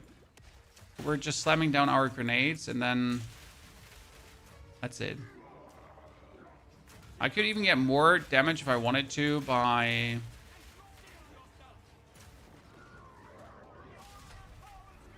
adding the mortar totem to the fray, but I decided to not play around with the mortar totem this time around.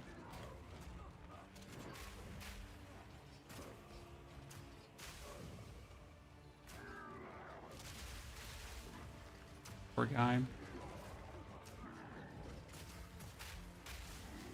He's like not standing inside my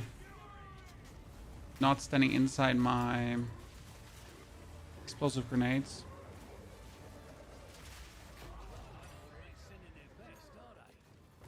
What a meanie beanie.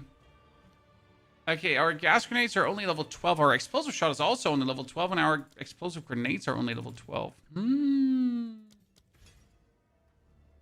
So behind.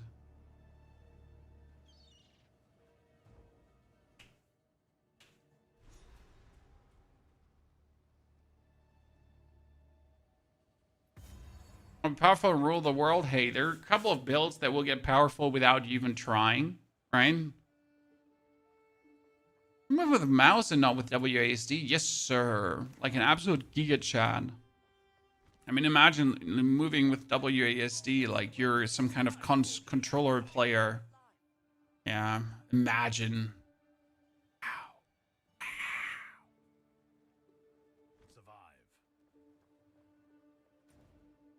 You already make an item filter for the Druid. No, you're going to pretty much wait for Neversing to have his update done, and then you can go on Filter Blade XYZ and get yourself a filter that's perfectly suited for what you're playing.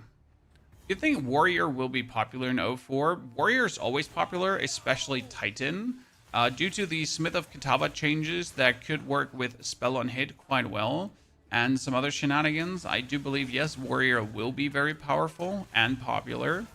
I mean, you have the all-time staple, the standard Bonk Warrior, you have the Shield Charge Warrior, that you have the Fisher Warrior, right? You have the Bear Warrior now, there's the Bear Titan or the Bear Warbringer or whatever you're looking for, right? There are tons of things that you can do.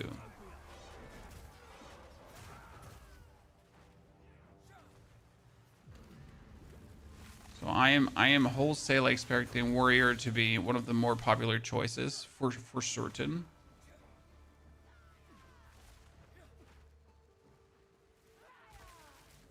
Twitch also? Yes, sir. We're also on Twitch.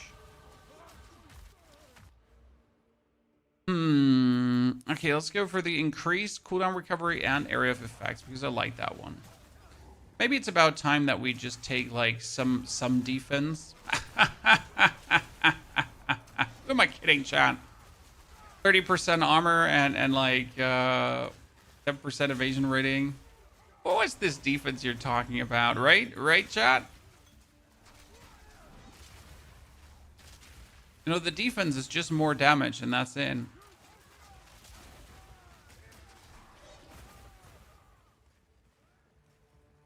Captain Kraval, thank you for your subscription and support. That's very kind of you. And 1% of players warriors. I mean, KR, you always have the mass of players who will play like absolute lemmings, the strongest ascendancy, right? That Lightning Arrow Deadeye last season was so popular. There's always the ones that will just want to play whatever is the absolute strongest. However, there's so much fun to be had, right? As you wish.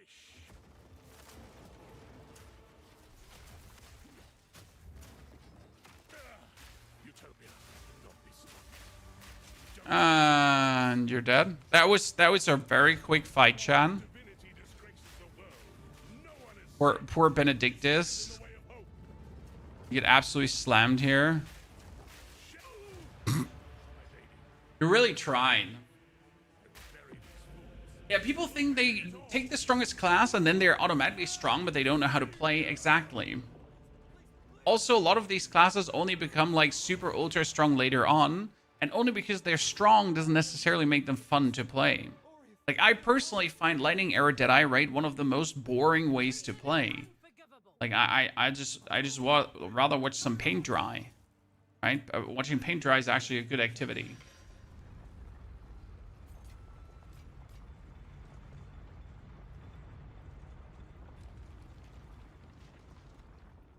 These murals, they appear to depict the weapon and the beast.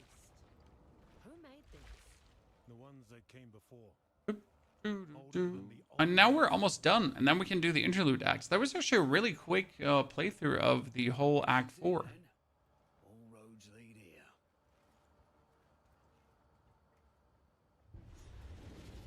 Witness the Hodo One. Moldylocks, thank you very much for the Prime subscription. Moldylocks, dankeschön. Does Druid have a summoner build? Yes, you can do the wolves. There's also a wolf army spirit skill. The wolves are, however, temporary summons, right? Still, though, you can summon wolves like crazy, and they seem to be powerful.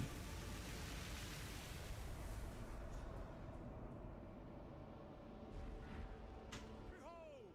The might of the Karui! No! What are you doing? Taking what is rightfully ours! The Karui will now be stronger than ever before! You fool! They need the weapon! The world is at stake! Enough! Enough! And then my daughter! Oh no! What did I do? I will fix this. The Karui way! Do you think the Druid will be able to do a full caster build? So in the presentation from Ziggy D, the caster looked the weakest.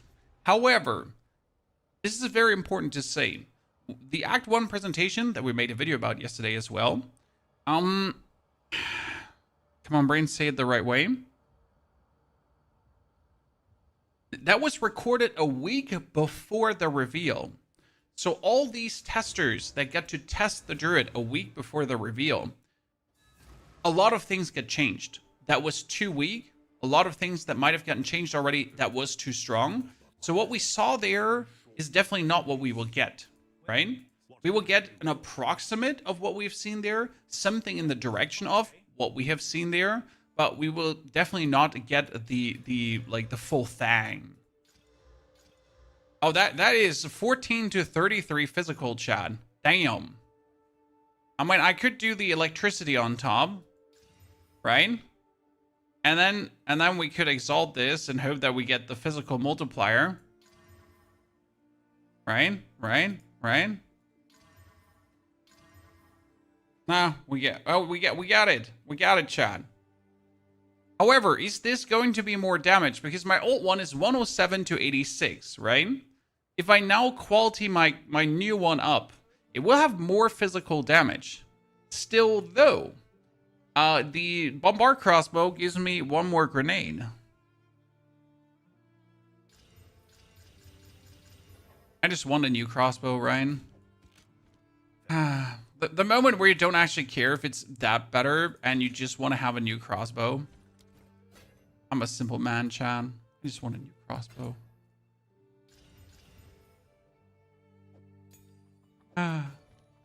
Beautiful. 4,000 per grenade. That's nasty.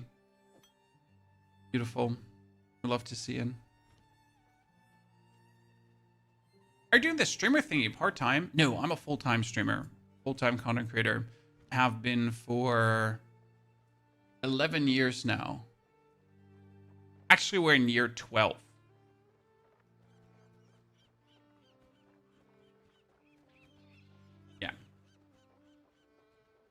And guess what? I'm still happy. I'm still enjoying it. I mean, this has been one of my best years so far. Not necessarily on Twitch, because obviously Twitch is always this up and down, left and right and whatsoever, right? But definitely from a YouTube standpoint, I mean, it has my most successful year on YouTube ever. So I seem to be doing something correct. You never see you at evenings, that's why. Well, because in the evenings I spend time with my family. Right? I'm a morning streamer. I wake up in the morning, I make my YouTube video, then I stream, and then when my children come from kindergarten and school, I'm with the family. This ain't good. Old you are, I'm 36, so we've been doing this now since we're 24. Ow, that one can do so much damage. I'm pretty much all the way through. Yeah, I don't really like streaming in the evening because what would I do with the rest of my day? Like, I genuinely don't understand how evening streamers do this, because either you're gonna have to wake up like at 12 or 2 p.m. every day to then kind of like be able to stream all night long, right? But how do you do that if you have a family, right? I mean, this works if you're single, right, and you have no one that loves you.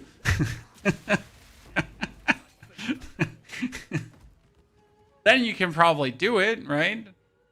Because you're just hustling pretty much. Havoc tore through the damn thing like paper. But as soon as you have like a partner and or children, I mean, like, I don't know.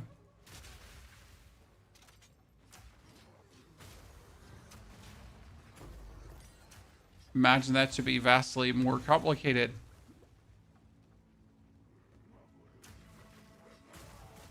Most of you don't have. I mean, most streamers that are like putting in obviously the crazy times and the evening times and so on are indeed actually like, yes, single, and or with other streaming partners who also have weird streaming times. The ones that have children have more reasonable times usually.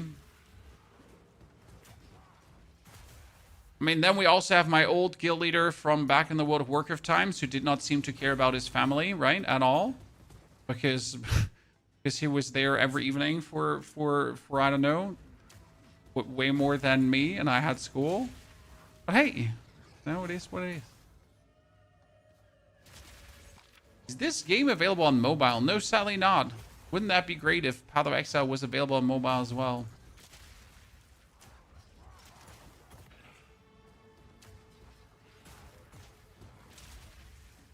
Would probably be too complicated for mobile. I mean, you gotta give that to Diablo Immortal. Diablo Immortal is actually a fun version of Diablo for mobile, right?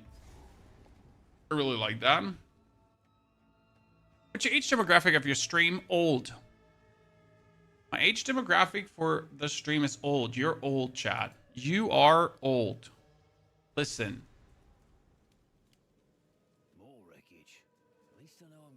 And you don't even have a clue how old you are, because you are old, okay?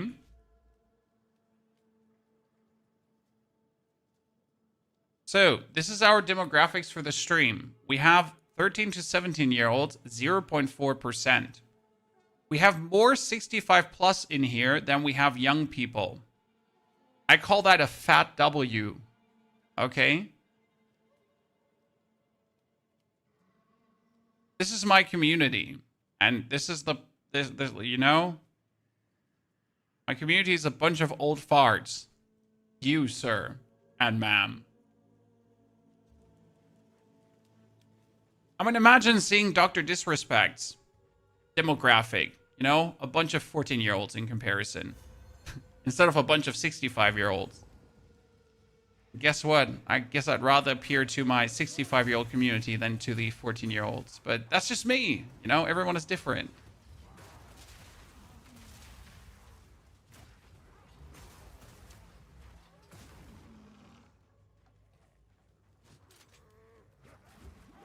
Yeah, let's find the leader of the tribes. This is level 53. I'm level 49. I've actually kept very nicely up.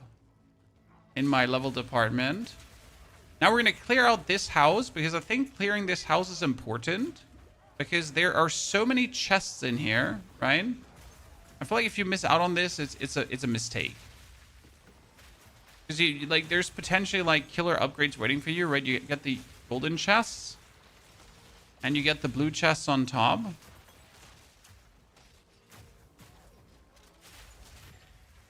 Poor guy, got eaten. I'm almost 16. Enjoy your content very much. Thank you, sir. Dad, sorry. Appreciate it.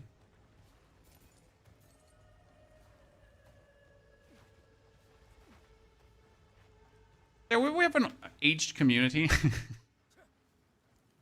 I'm sorry, Chan. I'll never stop doing that because it's always funny. So we have an aged community of seniors, and that's okay. That's how I want it to be. I mean, it shows that a creator can grow with their community old, right? Because often people are, isn't there a point where you're too old to create content? Nah, I mean, there are gamers of every age. And if your content is good and you don't sound like a bumbling, blubbering fool, then age doesn't really make a difference. When I've seen 18-year-old creators that you know, have like no brain, and I've seen like 30-year-old creators that have no brain. Like they have like so much charisma in a YouTube video. Like, it doesn't matter how old you are. You're just gonna make quality content no matter what, right? I mean, obviously, having then a 70-year-old trying to tell you what the best gun is in Call of Duty could at some point become weird. So maybe you gotta choose different games at some point. Then again, a 70-year-old playing Call of Duty is quite respectable, because I'm like, God damn it, Mr. 70-year-old, I'm impressed that you can keep up. It's probably aim assist. Oh, the unique dropped. I don't know that unique. I genuinely don't know that. I've never seen that.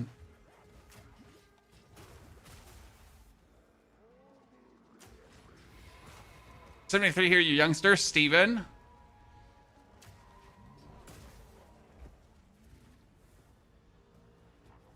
And I hope I'll become an older gentleman that still enjoys his single player games, right?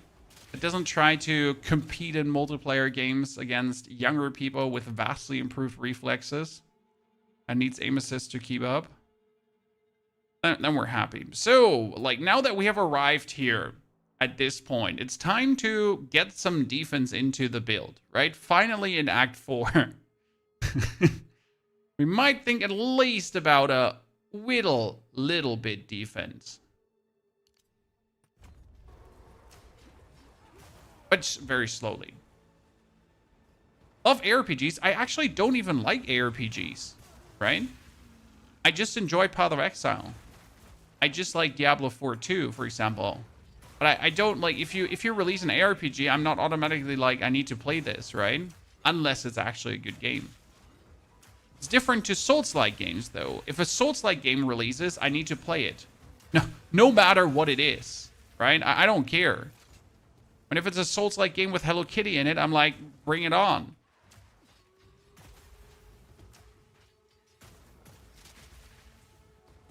I need to see those bosses in there. It's an ARPG about Hello Kitty. It's like, well, whatever, right?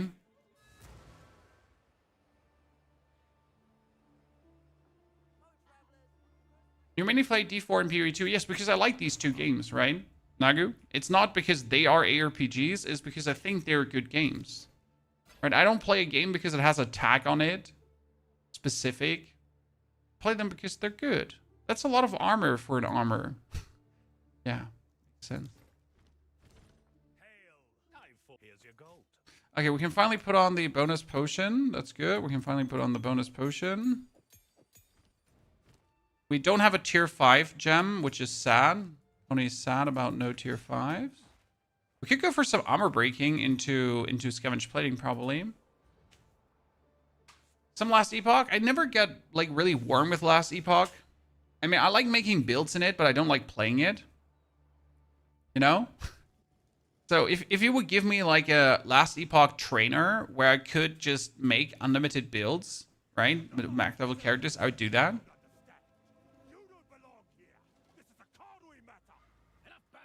Where's Makora? As we speak, the ancestors What do you feel about tomorrow's update coming to D4? I'm going to play POE 2, sir. talk is over. I think the D4 update, though, is plenty good. So they actually did a good job redeeming themselves on what it brings. But obviously, it doesn't bring a new class, right? It doesn't bring massive changes to the skill tree or something. And POE is giving me a new class, so that's a win-win in my eyes.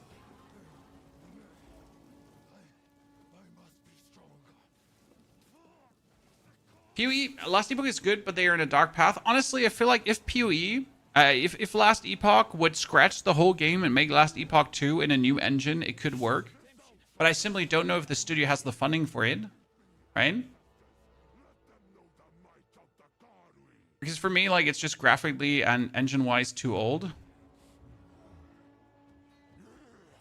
When is Breakthrough 7 today? It's Breakthrough 8, not 7. Right? And it is today at 9 p.m., at 10 p.m. At least German time, so in 8 hours from now. Sadly, I can't play that late at night because I'm going to be ruined for Path of Exile. I mean, I literally would love to play that late, but I need to stay awake. Or, like, I need to go to bed, so I'm very rested for tomorrow.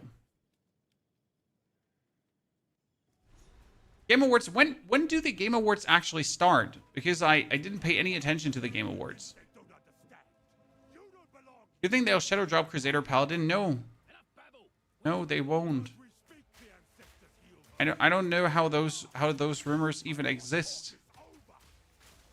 Diablo is not known for shadow dropping things, right? Diablo is known for being a billion-dollar company that does their marketing.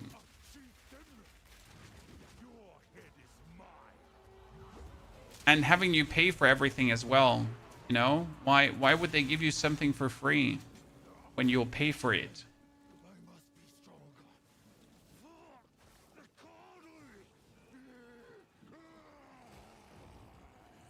We're gonna have to pay for a new class, sir. If this is redemption, I'll stick to damnation.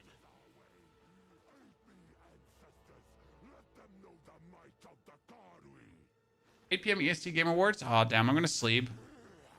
I'm definitely not going to watch anything Game Awards. Well, that's not true. I'm gonna leave my PC online, and I'm gonna somehow have to get a gifted sub for the Game Awards because I want that skin.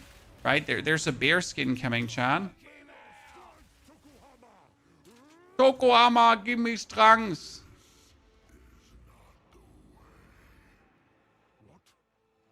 Is PU free yet? Nope. But free weekend. So be it. I will save my people myself. Elias, thank you for your membership over in the YouTube. Appreciate it. If Once Human releases new content, Flixperks, if Once Human would release an amazing new map that we could play, and it feels like the whole, like, Gold Rush starting times again, I would absolutely play. Did you just see that damage, Chan? Poor guy. Just got one grenade salvoed. Oh, man, I'm a demon.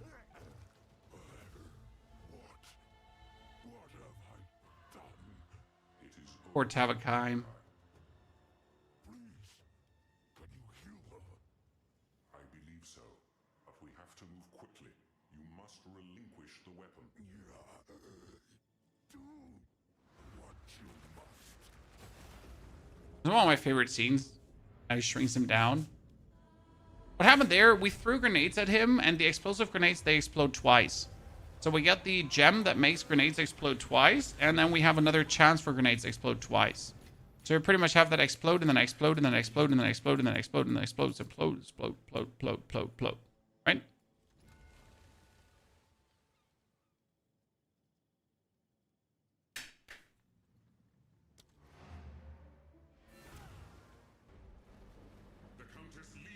But now we get the Interlude Acts, and we need to talk about how to do said Interlude Acts, Chad. Right? Because usually we would always start with Ogham. But this time we're going to start with Mount Crier. For one simple reason. Mount Crier, first and foremost, has this vendor here who does actually have bombardment crossbows every now and then. Right? I mean, they're 54. We can't use them yet. We're level 50 ourselves. But in Mount Crier, you would get your next bonus spirit. It's Mercenary or Ranger. This is Mercenary right now with the... What's it called again? Witch Hunter is an insane. By Witch Hunter, because Witch Hunter, very good for bonus. Boom, boom. As you can see, I have like AoE, and then I have AoE again, and then I have AoE again. I actually have like a triple set of explosions. So the explosion itself, then after the explosion explodes, there is the Herald of Ash that spreads like overkill damage, and then every enemy that gets killed has a chance to also spread another explosion. Right?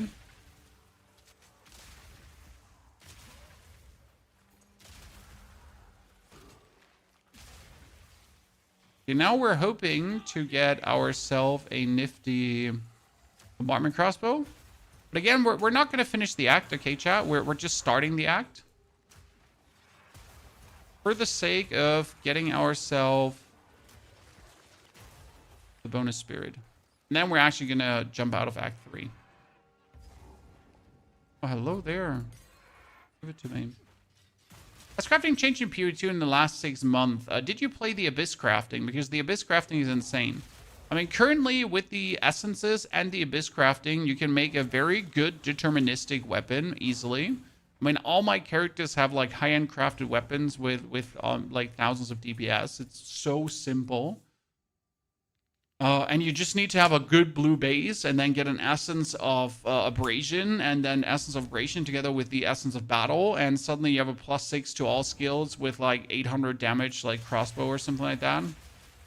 It is truly atrocious what you can actually put together.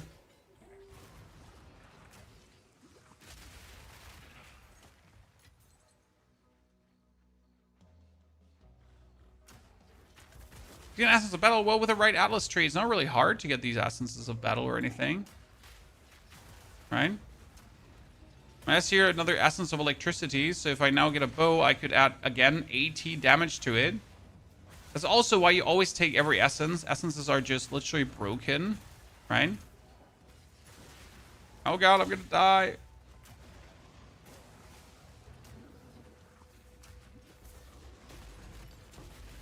Thank you. Essence of electricity were appreciated. How many more levels do I need for the upgrade? Oh, 52. Oh, almost get that. I will play Poison Burst Pathfinder for League Start. Poison Burst Pathfinder is super good. Definitely. I mean, I'll simply go for Druid. So for the people that haven't been there yet, I will be a Druid. I will be doing shapeshifting.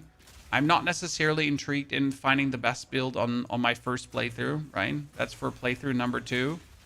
I mean, there's no race that we need to win, so we might as well enjoy the new class.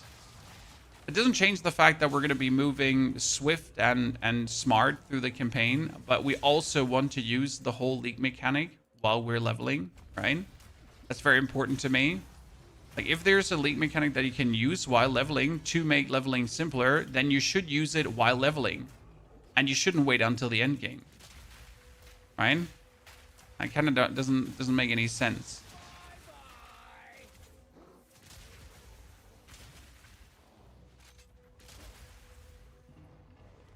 Sure, it will be so weak, I'll pass. I mean, people were saying Amazon was so weak on release, yet you could make an amazing spear field build. You could make an amazing lightning spear build. Amazon was anything but undertuned. You could make an amazing whirlwind build. It was insane. So I'm not sure what you're on about, brother. Because Amazon was insane. Huntress was doing crazy good. I mean, the League was sad.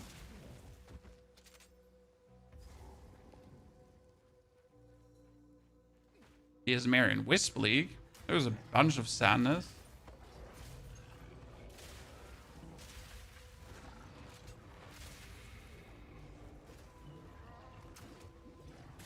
Do you lose your current league character? Your league characters have become standard characters because the league doesn't exist anymore. So when a league ends, then all your characters will become standard. That's always been the case in Path of Exile.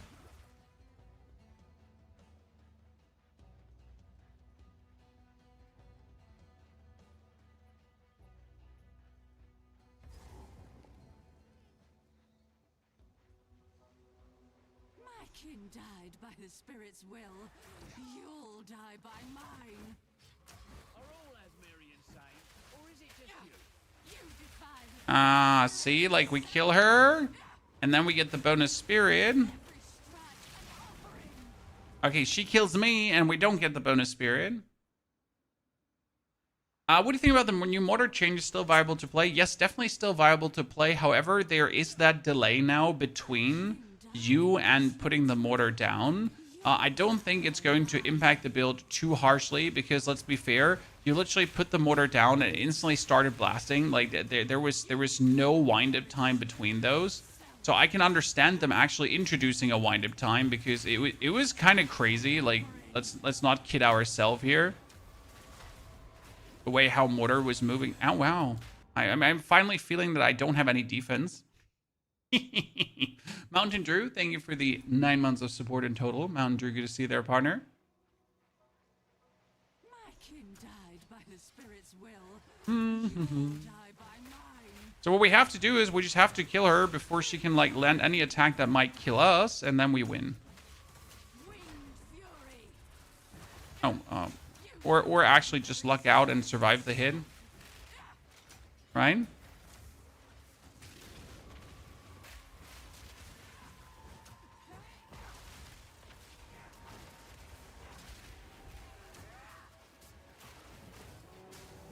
Oh god, cows.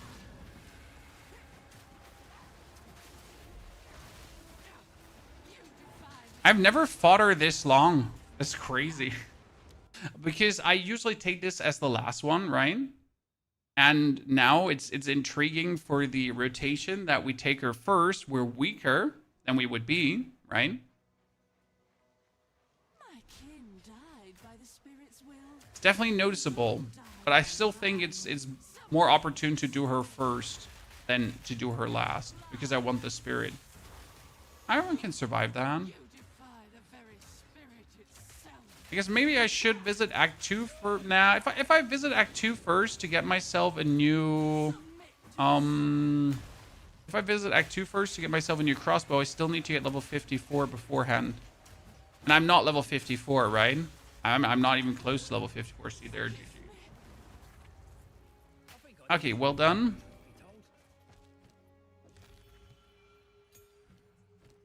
Do we even have like a spirit skill we want? That's the bigger question. So now we get this. Do we even have a spirit skill we want? Actually?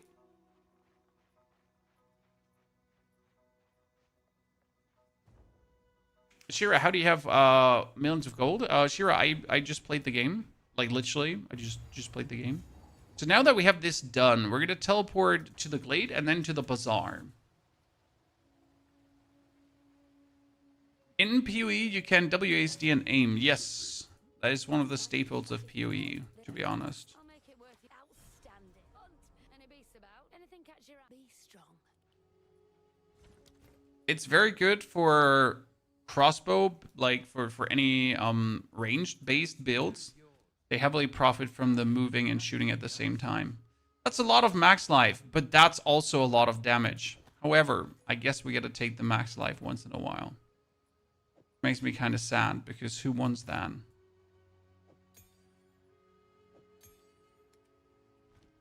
So now that we have done that, let's hop onto our flying mount. So usually, again, I do the refuge, but we'll do the bazaar first to maybe pick up the thingy. Why don't we finish Act 3 now? Because the Act 3 end boss, I want to be as strong as possible to just destroy. Oh, here we go again. In the arse end of nowhere.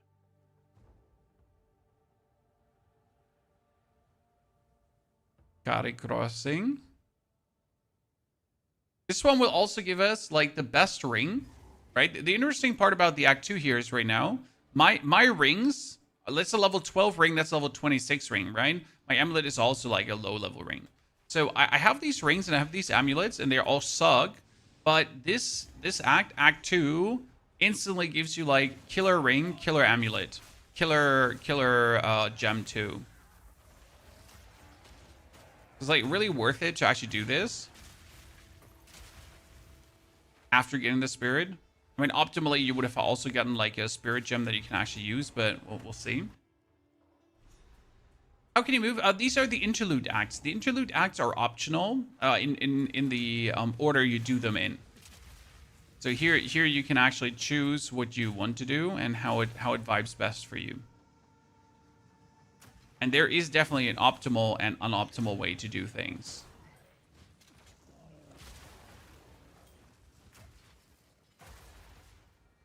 Again, Act 1 is technically the fastest of the interlude acts because the enemies are easy there. However, the other acts just like, why would I wait until I'm done with Act 1 and 2 before getting the bonus spirit? Right?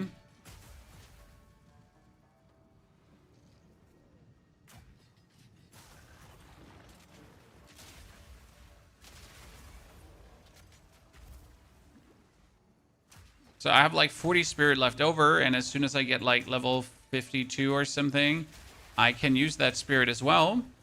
So that's going to be fantastic.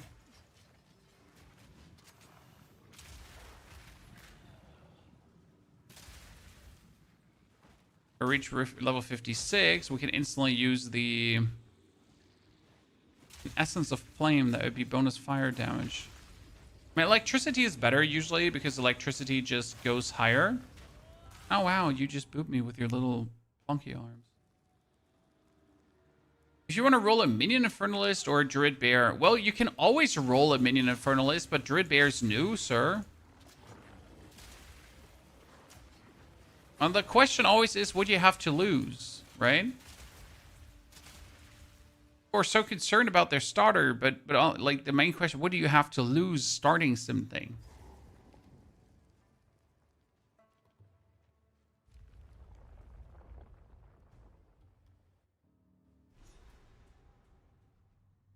Serpent clan sure made a mess of this place. Is a crossbow bleed spec doo-doo? For bleeding, you want a maximum amount of physical damage, unless you're a blood mage. Then you would have elemental damage. But there comes the problem. The grenades actually don't do a lot of elemental damage. I mean, my explosive shot, so if we're going like here quickly, the flash grenade does mostly physical. The explosive grenade does 80% physical to fire. The explosive shot only does 30 physical to fire, right? There's actually not that, like, powerful conversion. And then you, instead of like actually playing the cool gems, you would have to go for some kind of weird ass gems just to get the bleed chance on your gear. Don't feel like that would be a thing you want to do. And you would have to also go for bleed magnitude still, and you obviously would have to be. That's Yon's Berea, thank you. Step number 1, Chad. Very good. And Ragan's Berea as well. This is why we're here early, right? Because now I can go for this, and we can put in a Ragan's pedestal. Like, I have gotten absolute crap shit here, right? But I've also gotten, like, some of the most amazing rings I've ever seen. So let's get a ring. This is max life. Rest is shit. This is actually good defense, apart from the cold damage being so low, right? This is 4 to 9 physical with good resistances. It's more than what I have on my other ring here. This is just physical. This is lightning. This is some fire, right? So it obviously eclipses what we have. Fantastic. We didn't detonate death build for Witch, yes, but it got nerfed. So we did do the detonate death on our own minions, kinda. If you remember that build, where you use detonate death to then explode your own minions for massive damage, but they nerfed that in every way possible. Now, you can obviously still detonate dead the enemy's dead, but you need to then kill them first. And it was more fun to explode your own minions, which got nerfed. Okay, 52 finery. We've been waiting for that. So now we can go for the attribute maxing if we want to, because that doesn't hurt. We can also pop up our 13 gems finally. So explosive shot, it's 4 levels too low. That's great. Then we got our... Okay, we can do a new gem. We can wait for 58, or I could just go for Shark Scavenger. What else do we have? We could do the War Banners. The banners are not bad for what we do. I was technically thinking about just adding Wind Dancer. We have some evasion rating, but it just buffs enemies back, right? Let's actually get the banner into the frame.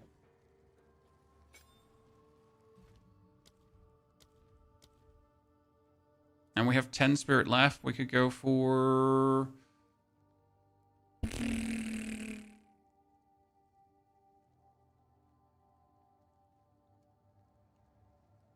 just prolonged duration. More banners, good. Guess the stories had some truth in them. Okay, let's get a banger amulet. Maybe one with projectile skills. You could technically go for a good jewel, but honestly, that jewel has never turned out good for me. That's a lot of life and crit hit chance and cast speed, useless. This is mana, useless, but elemental resistance, kind of nifty. We get energy shield, and we got... Yeah, I want to take the 13 to elementals. I mean, we got here nothing, right? Just resistance, so this is anyways better. We can upgrade our gas grenades to 13. We can upgrade our explosive grenades to 13, and we can upgrade our flash grenade to 13. Thank you. We also would have Siege Cascade if we wanted to.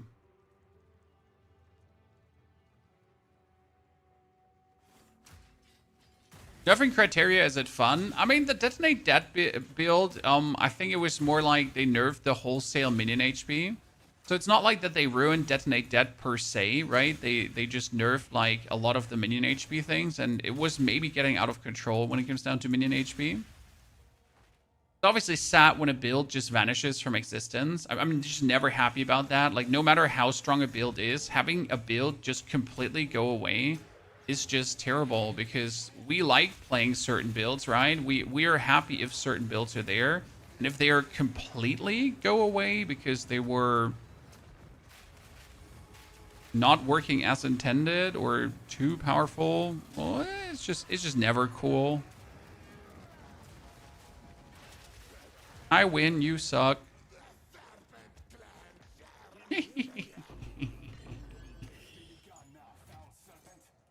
The cluster grenade, the most fun one. I think cluster grenade is only fun if you actually use it in your... What is it called again? If you use it together with your shenanigan. Shamambo bambo. Boinky wonky. Come on, brain, say it.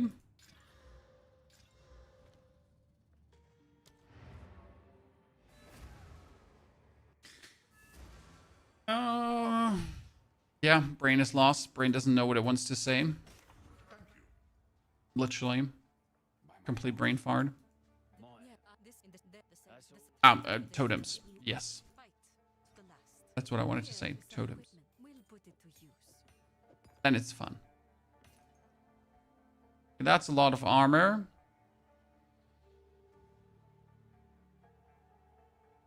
That's a lot of resistances with damage, but no more life. I need to at least look for some life.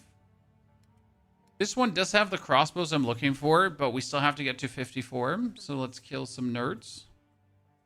We're going to make a druid build and put it on mobilytics. Yes, sir. We're going to make a druid build. We're going to put it on mobilytics. And we're already going to put it on mobilytics while we're leveling. So you're pretty much going to have, for every act we finish, we get a life update. Since I usually take around... I take like a maximum of 6 hours into the mapping stage. So like around 6 hours. Yeah, it's reasonable. Probably with the new league mechanic, we're going to be taking a bit of our time, right, to explore the new league mechanic. So it's going to be like 7 hours probably. And I plan to stay awake that long. So on release of the patch, like it's going to be 8 p.m. for me. I'm probably going to pull an all-nighter until I hit mapping. Then I'm going to go offline and obviously drop the 1 to 65 guide right away. Would be sad to not do that, right? However, I'm not sure how much the actual league mechanic is going to slow us down, right? Because we have the league mechanic and the league mechanic wants to be played. So I'm not sure how much that is going to play a role in getting to the end game. But I'll try to stay awake. If you loot filter public, I take my loot filter from Neversing, from Filterblade XYZ, and I do adapt them to whatever I play. Filterblade will also have a loot filter for Druid, so that's where I get it. It's super simple to set up. It's not complicated at all. Takes you like not even 5 minutes, right? It's literally click here, insert there, do this, done. And I can only recommend, like, I'm not saying you need a loot filter, but I definitely recommend it. Probably not for the, like, so this is important. So I wouldn't activate a loot filter for the Act 1. You can play Act 1 completely without a loot filter, and it's actually better because sometimes loot filter actually puts an item away that you might have wanted to have. However, after Act 1, you most likely want to put it on.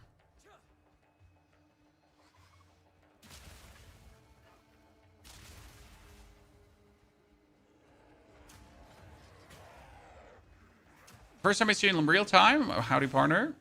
I often watch the Diablo streams. I'm sorry there's going to be no Diablo streams coming soon. It's going to be more the good old POE 2 and some more Where Winds Meet. So we're actually going to have a early morning stream, guys. I'm going to wake up at 4 a.m. tomorrow and instantly turn on Where Winds Meet. Because either I would stay up all night to play Where Winds Meet, or I'm going to go sleepy, and then I'm going to put Where Winds Meet on.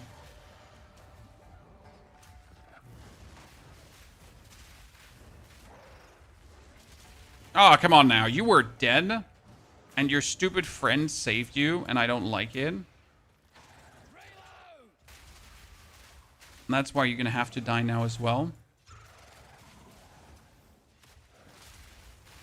By the way, are you enjoying that we have the lady here?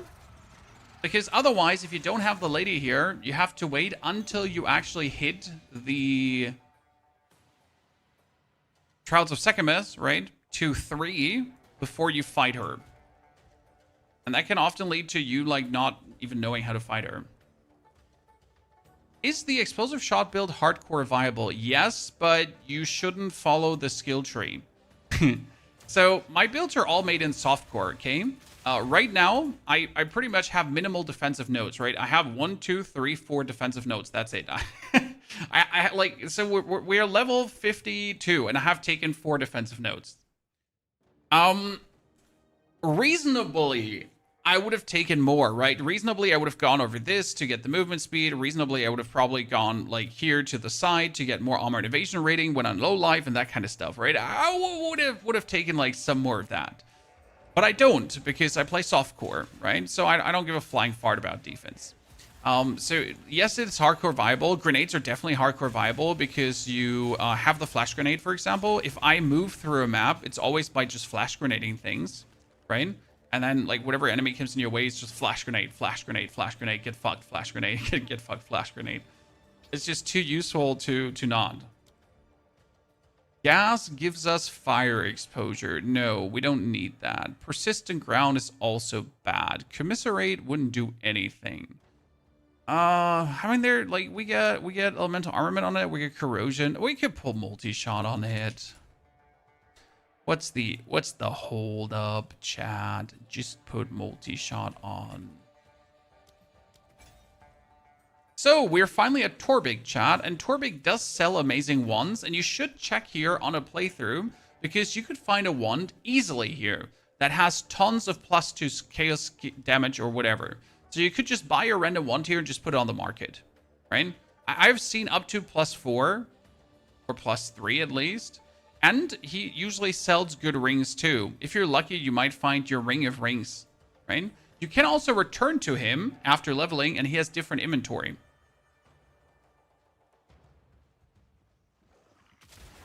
POE, fix your warrior, please. But warrior is insane, sir.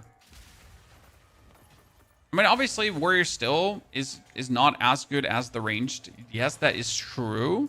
However, I have had the most fun in a league with Fissure Warrior, for example. Now, you wouldn't obviously call that a traditional warrior because that is more like, you know, summoner whatsoever style warrior.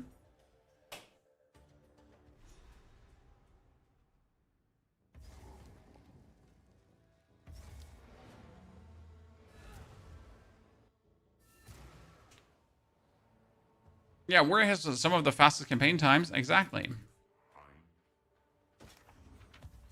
But I personally do feel, too, that Warrior is missing some identity, too. I'm with you on that. Maximum life. Take that maximum life, chat. Sala. No bombardment crossbows. Pony sat. I feel Warrior's hard for the first 3 acts, then you're playing it wrong. No offense, Frostness. I mean, Act 1 is pretty much auto-attack into Bone Shatter, into auto-attack into Bone Shatter. And if you then spice it up with totems, you get even more easy Bone Shatters. Oh, that is it. That's it. We got it, chat. Tier 5. Why is that so important? Because with a Tier 5 gem, I'm finally getting Double Barrel 3. Double Barrel 3. Ha. Double Barrel 3 is kind of amazing because what does Double Barrel 3 say? Double Barrel 3 says on heavy stunning, reload the explosive shot. So what I'm going to do now is I'm going to get the stun 2 for more stun build up. Then we're going to stun all of these. So what we're going to do now, and this is where everything changes, right? So we get stun. And we're going to replace the elemental armament or the explosive shot. It doesn't actually matter. Probably the elemental armament and keep the multi-shot. So, oh, double barrel. Where's my stun 2? Did I not make a stun 2? Did I make a stun 2? I made a stun 2. Here. So that is slightly less damage, but now we can take our explosive shot, which formerly did not reload, and now we can just shoot things, right? And if we shoot it in a mass like this, it will always reload. So we pretty much can now, instead of throwing our grenades, you just run around. And that's why I like mercenaries so much, because it's like the grenades, right? The grenades are great. But currently, just gonna be this. But if you shoot this as 1 minion, right? You're not going to get enough stuns to like continuously reload. If you shoot this at multiple guys, you're always guaranteed to get the reload.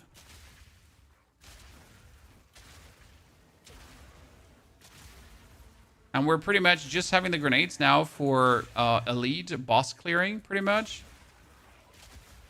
Just zoom.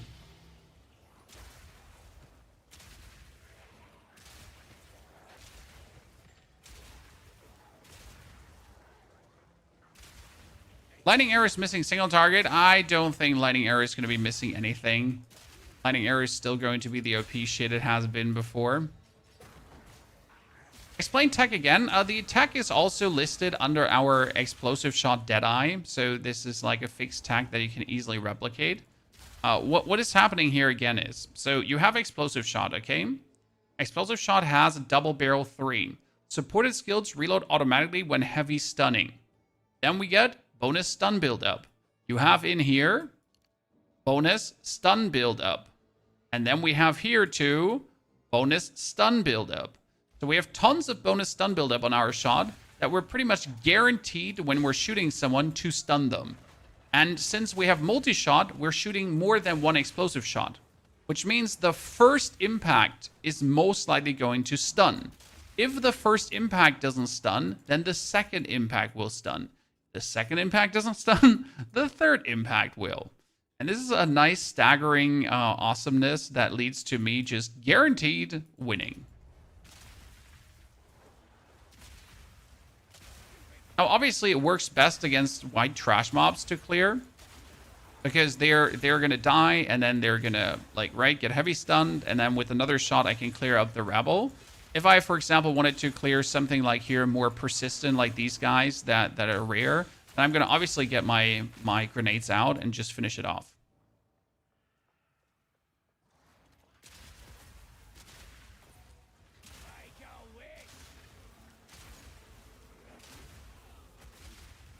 Because obviously, compared to the grenade playstyle, you have finally an immediate impact. And if you now use this on a Deadeye, for example, instead of the dude we're having here right now, the Witch Hunter, you get a bonus projectile on everything we're doing. So all these shots are having like a +1 projectile. But we pretty much haven't reloaded in a while, which is kind of cool, isn't it? These are magic mobs, so let's pull out my grenades. Boom. The Game Awards thingy over? No, it hasn't even started. Sir, are you good? Hasn't even started. Starts tonight. We're gonna know more about Lords of the Fallen 2. We're gonna know more about like, oh no, my glory is running out. Oh my, need more glory. By the way, this is the demon bear form, chat. In case you've never seen how the demon bear form looks like, this is how the demon bear form is gonna look like. Okay, chat, we got it. We got it out.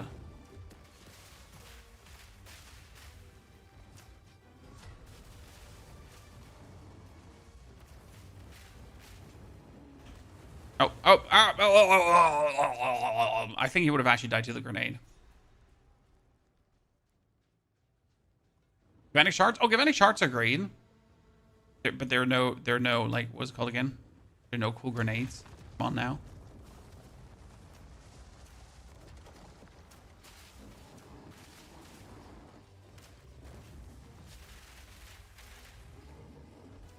Let's stun him.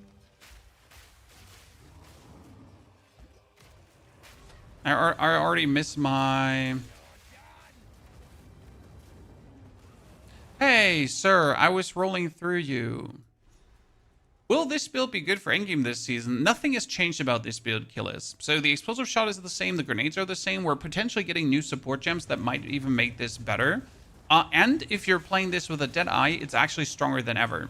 So I did play this build here with a Deadeye the first time around. Why did I play it with a Deadeye? Because of the bonus projectiles, right?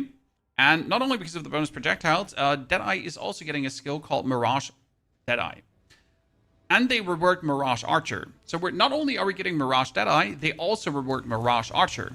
This means that now you can get 2 Mirages for 1, and on top of all the explosive shots and grenades you're shooting, you pretty much get that too. So we're like, it's more damage than ever. I mean, it was already good at clearing maps, very easy by just one-shotting everything. It was already good killing bosses, but now on top of already being good at this kind of stuff, it's now even better at this kind of stuff. So, all in all, GG, and then GG at another time. That's your fire snuffed out.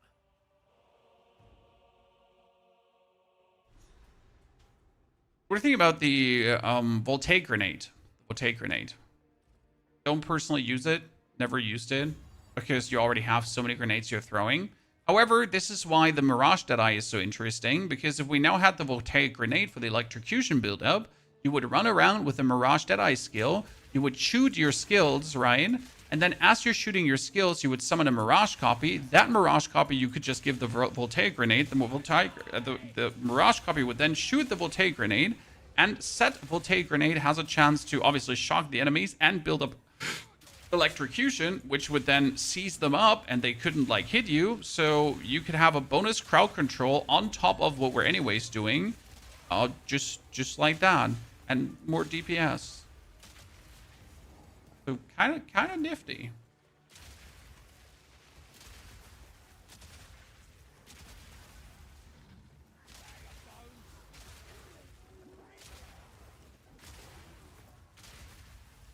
So just going to announce another expansion. Yes, the Game Awards should announce the next expansion.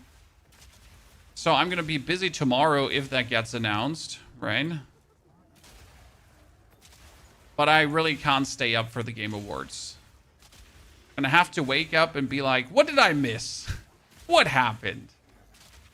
I mean, I'm hoping for some cool game announcement, though, because 2026 looks juicy so far. I mean, we're going to start the year already with Code Vein 2, Anime Souls game. Then we're going from Code Vein 2 right away over to, there's a Resident Evil coming, there's Slay the Spire coming. So we got a bunch of juicy games around the corner. We get then, obviously, like, 4 months later, right, the next POE 2 season. So, yay. At least we know one good thing, chat.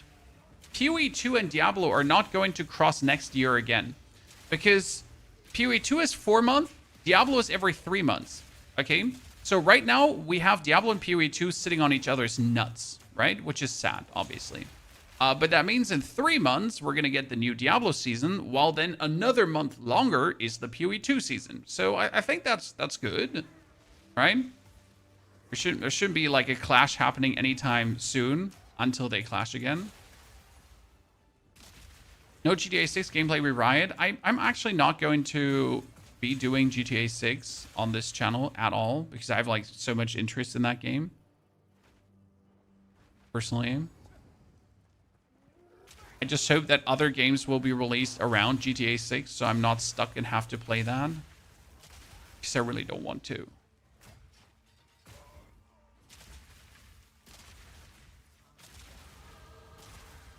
Okay, we're finally level 54. Finery. You know what? Instead of attributes, I should have taken some more defensive thingies. Now with level 54, we can start putting on new equipment. Right, that we've been waiting for all the time to like become somewhat more defensive. Well, what are we sitting at now? 46% armor. It's not bad. They clash again in December. Yeah, but Kabunio, if they clash again in December, that's a problem for future Ponyhoff. So this is, Chad, why we wanted to go here. Okay, this is why I did the Act 3 before I did Act 2, before I did Act 1 or Act 3. Because I want to take this 5% bonus experience gain. Sure, it's going to lower my defense and my movement speed and all that kind of stuff. But now I can finish Act 2, I can finish Act 3 and Act 1 while I have the bonus experience. And then for mapping, I can go back to bonus defense. So I actually don't die. What do you play Explosive Shot on Witch Hunter if Deadeye is arguably better? 2 answers. First and foremost, because this is just a showcase. Muchos. Second and most important, because I want to. Also, arguably better is a long stretch, because Witch Hunter is going to have one of the best defensive skills in the whole game with Sorcery Ward and Ceremonial Ablution. So better is relative. Also, again, because I want to, right?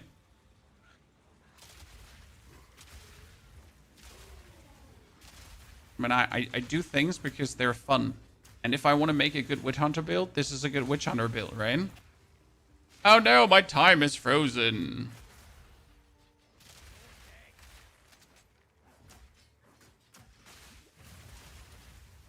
So yeah, that's pretty much the long and the short of it. Wow, he really did not want to die. Terrible person. Angry. Thank you for the 27 months. Skipping D4 this season. Yes, but simply because I can't do it without dying. When I could technically tomorrow morning wake up, boot up Diablo 4, play it for 6 hours, get to the max level, make a video about the leveling, and then go to bed again and play PoE in the night. But that would really make my brain go, And I kind of want to play Where Winds Meet tomorrow morning. I mean, Shocketh, guys. Imagine having like 3 different games to choose from. Luxury. Instead of having to squeeze like every single last drop of content out of one game. Shocketh. Imagine actually having 3 games. I mean, Explosive Shot Deadeye is arguably stronger, as you say, my friend. And I would recommend to play Deadeye Explosive Shot, obviously. But we're today not here for this. We are today here for going through the game, through the Interlude Acts and everything. And, like, we went now from Act 1 to the end game. And we're going to have 2 VODs full of timestamps for every zone for the people that struggle with going through things, right? To show you kind of like the progression of how to go through things once again.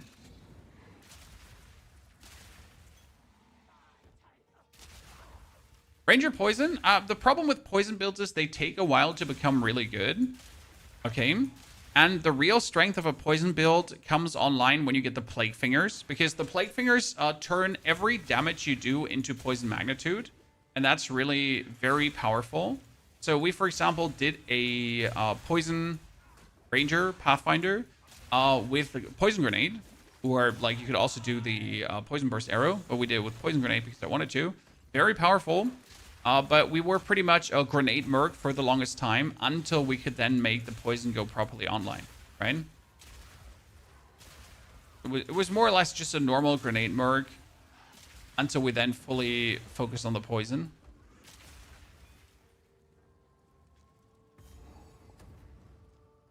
So, ladies and gentlemen, the final boss of this act, which can be sometimes a bummer if you don't have any defense, me.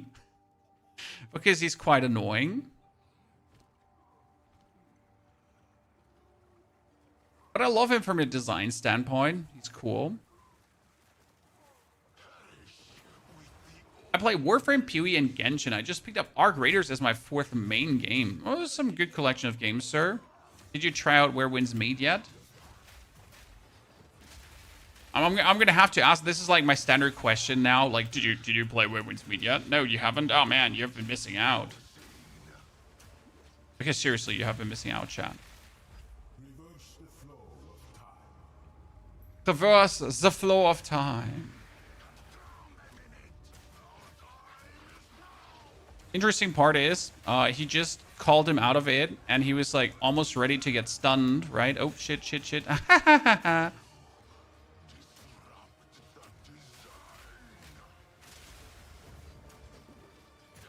Okay, the explosive, kill him. No, kill him. Yes. I am the chosen one.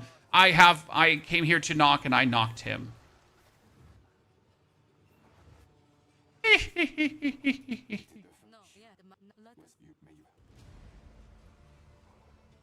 Beautiful. Good, that is done. Now I need to teleport to Act 4 before I go to Act 1. Act 3 again, before I go to Interlude Act 1. Because this one has like the normal crossbow, right? We can actually sell you the... Here, take this. Show me if you have anything useful. No. Actually, 8 to 13 fire damage is quite nifty. Now we're going to obviously go on the waypoint, jump over to 3 to check the vendor there. Because the vendor here might or might not have explosive crossbows. Occasionally. Sadly, he doesn't. What a robbery.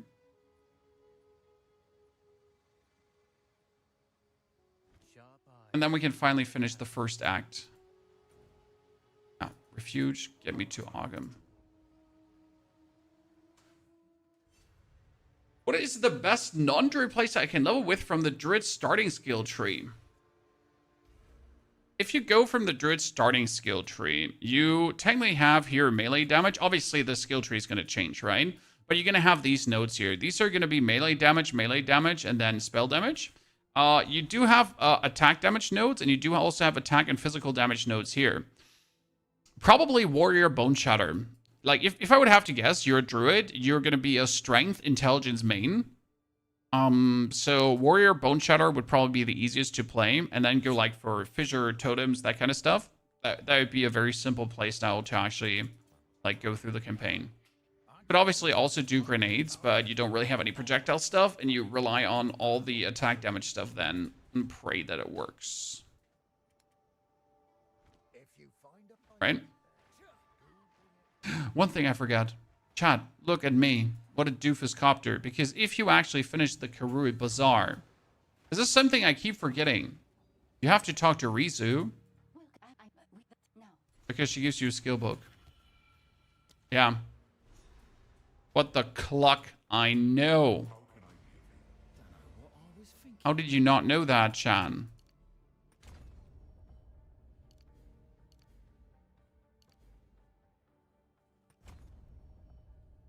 How did you not know for that?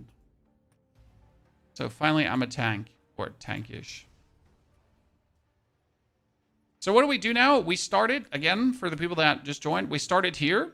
Finished the boss for the spirit to then go for the glacial tarn. Teleported back. Finished Act 2 for Qimah for the 5% bonus XP. And now we're going to finish Act 1. And then we're going to go over to Act 3. Because the Act 3 end boss is the hardest.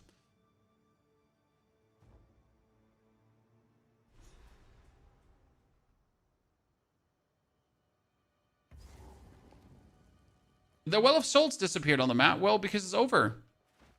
The Abyssal League does not exist anymore, so the Well of Souls is gone until the update drops, and as the update then drops, the Well of Souls is back, right?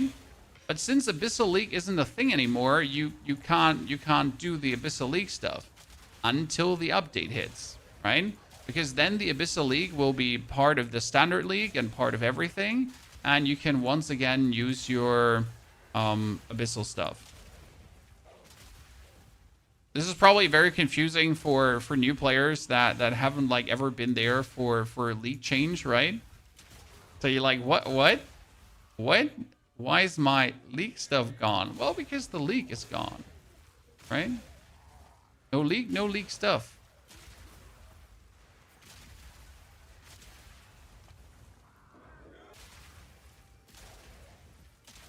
It is a level 59 area. I'm level 54, 5 levels different. I could do 6 levels different, almost 7 actually. That's good. You just desecrated your crossbow. Well, I would tell you that's very unlucky. My condolences, sir. Oh, I am standing here in burning ground. Just getting absolutely... Wow, she just gets so much damage from that one explosion there.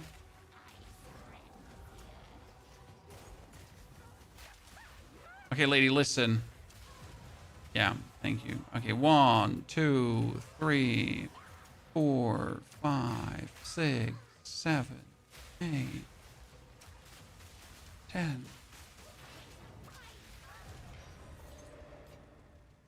You fought together, you died together.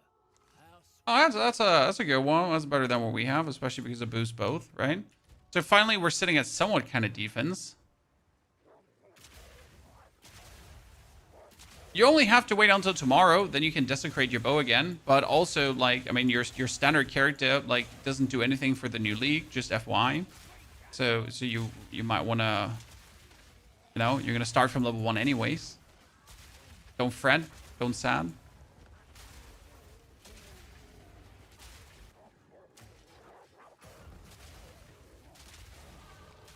You're getting the last level so quick, it's crazy. I wonder how much the Chaos Damage Lady is going to tear us into pieces now.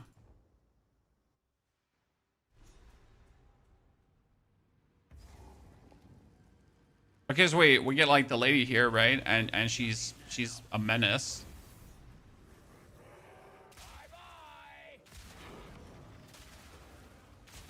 Actual menace.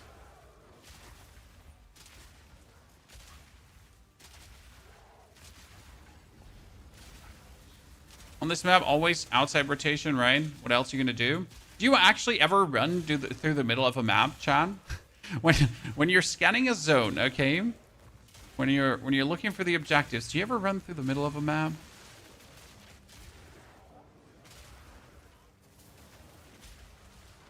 Okay, I'll need here my stun grenade for a second.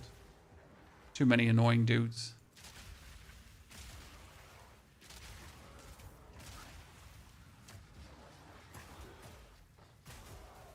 Explosive shot is certainly not my highest damaging tool, right? It's just a tool.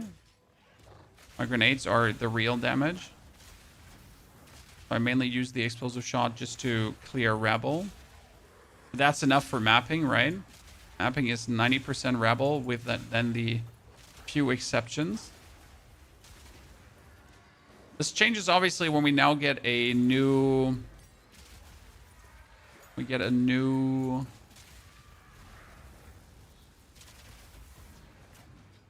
Jeweler's Orb to put like a force gem on the explosive shot, because that does the explosive shot so much good.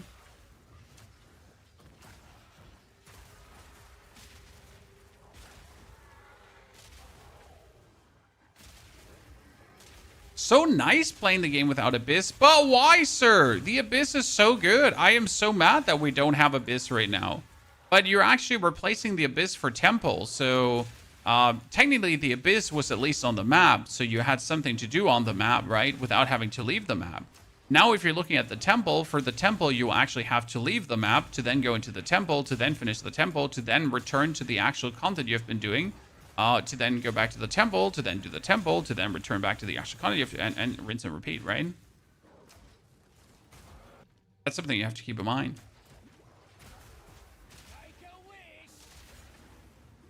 I mean, obviously, you could ignore the temple until you're max level, but I kind of feel like that's like... Why even play the new league when you're then going to ignore the new league mechanic, right? Wholesale. At least with my humble mind things.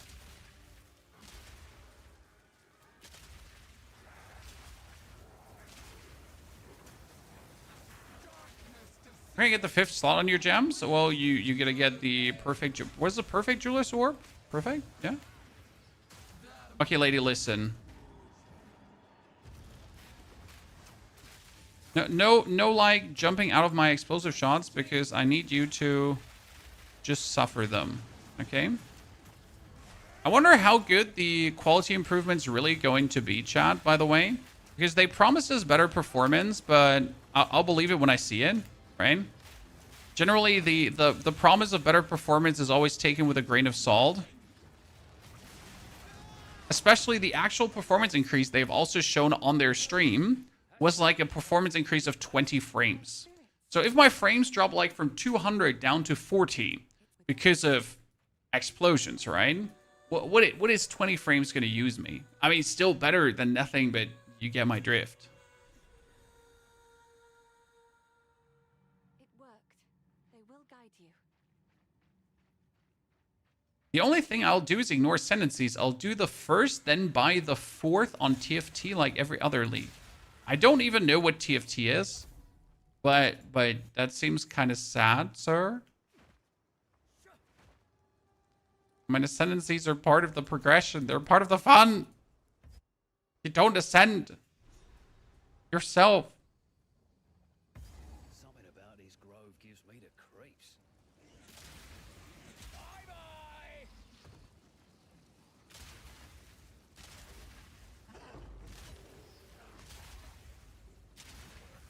And I can understand the 4th ascension, right? If you don't do that one, because that one is actually hard.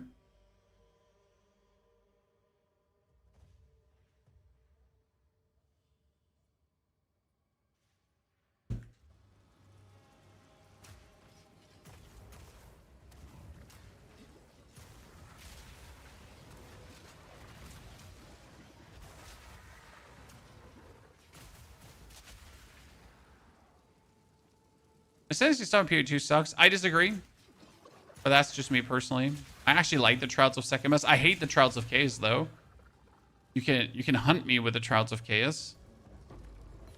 I mean, I do them, yeah, but I cringe every time when I have to do this stupid pillar and have to wait for the time to count down. And I can't do nothing to improve the time countdown. I can just stare at it and be like, please move faster. Oh my god, you're so annoying. I hope you die. So yeah, I'm you know, that's that. Most characters like the strengths to level 59 at 95. That's objectively wrong. I mean, if your build sucks, yeah. But 4th Ascension I do with 85 on every build. If my builds can't do 4th Ascension on 85, then I failed. But I failed.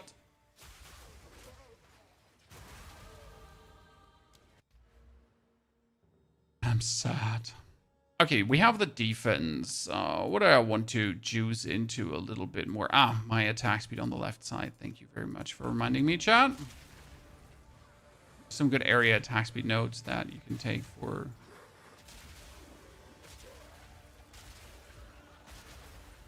crossbow stuff. I mean, I've yet ascended almost 4th with every single build, but I've actually never reached level 95. Because I don't play until that level. Seriously.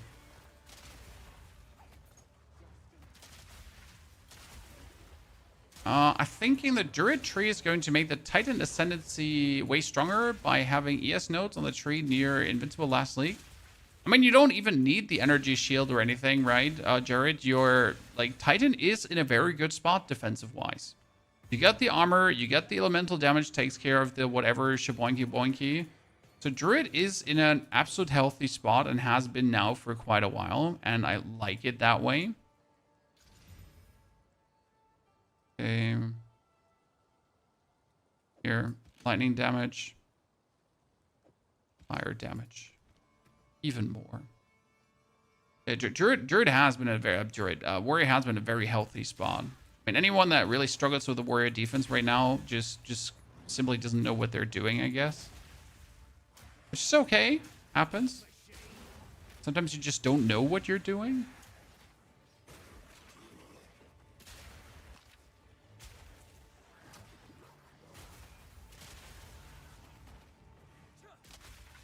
What do you think about Poison Bleed, Werewolf, Blood Mage?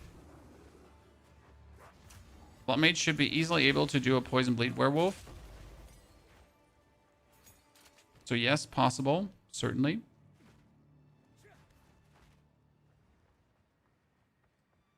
So, let's destroy Jeffrey and Jebediah.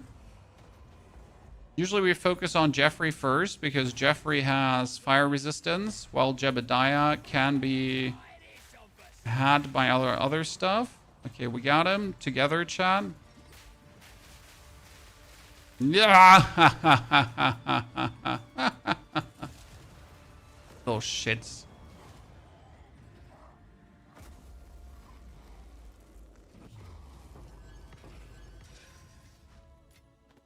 God, do I love grenades. It's just so useful, isn't it?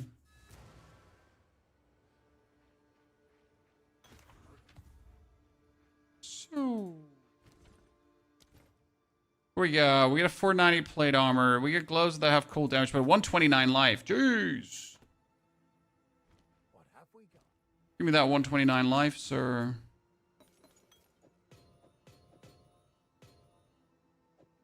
Still no good crossbow, right? It's crossbow sadness into crossbow sadness. I'm actually happy we built this crossbow. I mean, it's almost a 300 damage one, which is kind of powerful. Not gonna lie. Can a monk play a warrior build and use Herald of Ice? Just a thought. Yes, a monk can play a warrior build and use Herald of Ice. I mean, this is Path of Exile, in case you're new to this. Every class can use every skill. The only thing that you have to do is you have to meet the stat requirements, right? So if you want to use Herald of Ice, you obviously need to have the intelligence for Heralds of Ice. If you want to use Wind Dance, you need to have the dexterity. If you want to use Herald of Thunder, you need to have the intelligence and the dexterity. And so on, right? So, like, as long as you meet the stat requirements, you can just play whatever you want. Now, if that makes sense. Oh, boy. Please don't fix this, chat. So listen to me, ladies and gentlemen. What you can currently do in the Holton Estate is, right? You get the first checkpoint, then you actually walk past everything that's here, or you kill everything that comes out of the rooms, right? With the explicit goal to actually cheese the Holton Estate and don't run through the whole estate, because usually you would have to like traverse the whole building, unless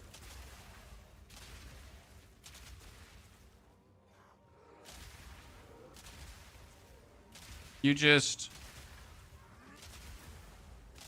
walk inside and you open the door that is right here, and then just walk to the boss.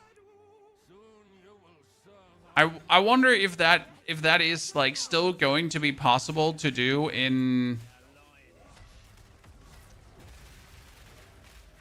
the new patch, because this has been like my main favorite thing right about this area. Like the very first time I went through this, I actually went through the area, but like since the first time I've never gone again. I never thought of that as a bug. Well, but why does the whole upper portion then exist, Zoopy? I think it's a bug because you usually have to go the whole rotation to then end up here in the back and go fight them. Because, like, otherwise the design of the area doesn't make a single sense. Right? I mean, now, however, maybe this is intended, so let's not tell them about it. Right? This is one of these things like GGG does not have to know that this works, right? Like no, like they don't no.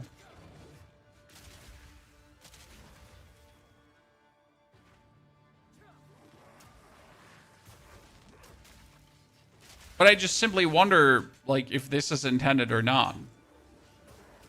But at this point, I'm too scared to ask, right? This is the moment where you're asking, where it's like, oh no, this wasn't intended, we're gonna nerf it. And you're like, no, but why? I thought we're friends, Jonathan, no! Right? What about the tier thingy? I don't understand. What about the what tier thingy that you don't what understand, Slick Man? More information. Also, Sybil, welcome back, brother. Kogolo, are you using your build of mobilytics for the explosive shot spam Deadeye? More or less. However, this is obviously a mercenary now, so I have different passive points.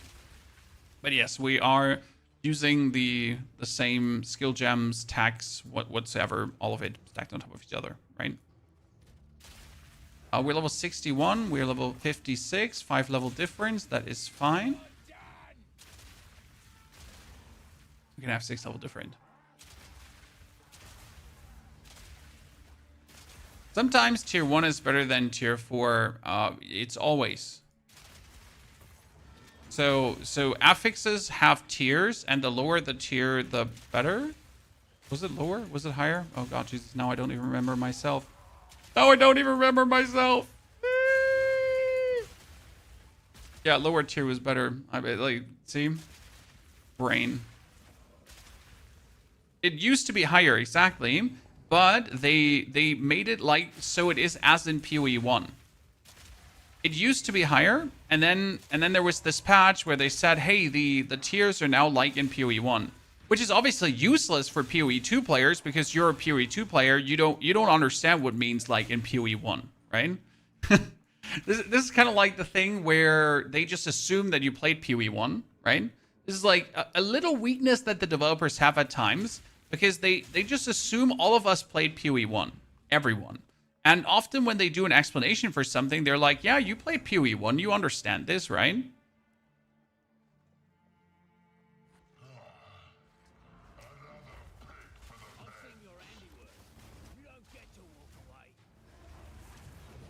I mean, they're slowly getting there, understanding that there's a whole slew of players, right, that don't touch POE 1.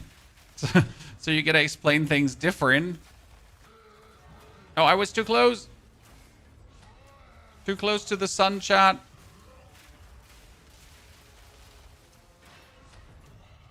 Haha, you get stunned. Imagine that, you little shit. And now that we have Act 3 done, Act 2 done, we can finally go to Act 3. So, Dexterity and Strength. This one is going to go for my grenades. This is one that's going to go for my explosive shot.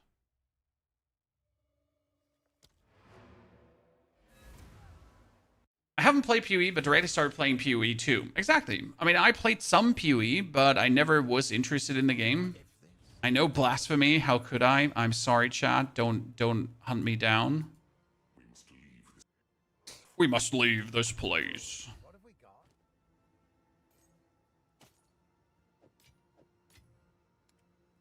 Still no crossbows. No crossbow, no crime. Now we can teleport back. See, done. Done. We're still working on the 5% bonus XP, right? What are we doing? Oh, this is just explosive shot grenadier. So infinite explosive shot grenadier, pretty much. What we can slowly do, so this is the interesting part, guys. This crossbow, for example, can stay my explosive shot crossbow. Because we're getting to the point where you can take a different crossbow for explosive shot and for the grenades. Because the grenades obviously want to have a grenade crossbow. However, your explosive shot does not need that. Your explosive shot would rather have a crossbow that crits better, that has like bonus 1 bolt loaded. Because with bonus 1 bolt loaded, I have automatically 3 bolts, and then I have one more bolt chance to heavy stun someone, so I have infinite shots, right? Because otherwise, if I only have 2 bolts, right, if I don't heavy stun someone with the first and or second bolt, then I'm out of bolts and I need to reload. Doesn't happen often.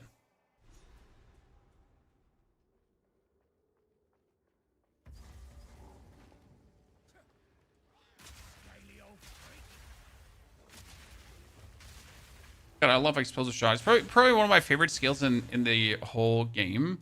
Because it's literally a crossbow shot that just explodes. I don't know how to say why I find this particularly cool, but it is just particularly cool, right? It's just very fun to use.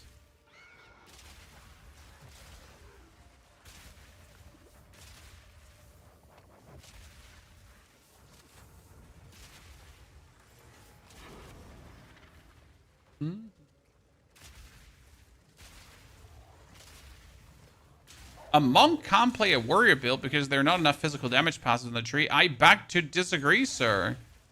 The monk side of the tree has so many attack damage skills and pass a physical as well. It certainly can. However, which monk ascendancy would you want to play that synergizes with a warrior build? That's rather the question. The question is not, can monk play warrior? The question is, what ascendancy do you want then to use to boost your warrior build, right? You want to be an invoker warrior. Does that make sense? Do you then want to be a Acolyte of Shuyula warrior? Does that make sense? Okay, lady. That breath was absolutely uncalled for.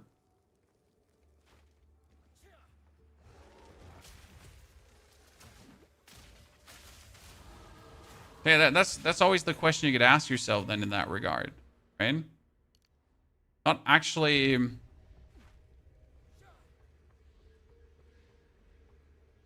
If you can pull it off. I mean, we did a Blood Mage with spears, right? We did a Lightning Spear Blood Mage for bleed.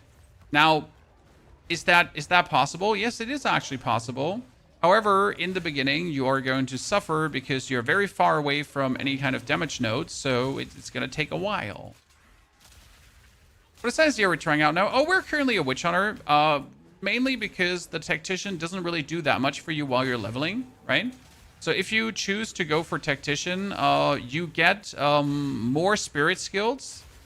But that is somewhat useless because what are you going to do with more Spirit skills? However, I say useless, but that's actually not true. Because what you could do is you could get yourself a Companion. This is something I haven't done right now, but if I was, for example, a Tactician, I could easily get a Companion. And obviously make all my damage pinning or more immobilization build up if I then so wish to.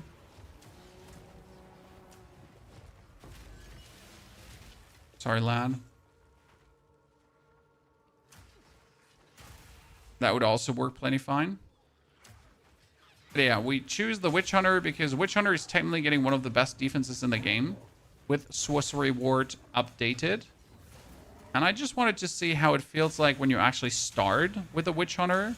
Because technically we have so much area damage that the Witch Hunter in itself is useless, right? What do I need the bonus explosions from the Witch Hunter for? But it is working quite fine, especially with a Culling Strike too, right? If your explosive shot, for example, is bringing someone low, and then the second bolt of the, like, this is 3 bolts, right? So if you shoot this, and then, like, your shot brings them low, but then the second shot connects, and then the second shot actually executes them with a Culling Strike. That works pretty nifty.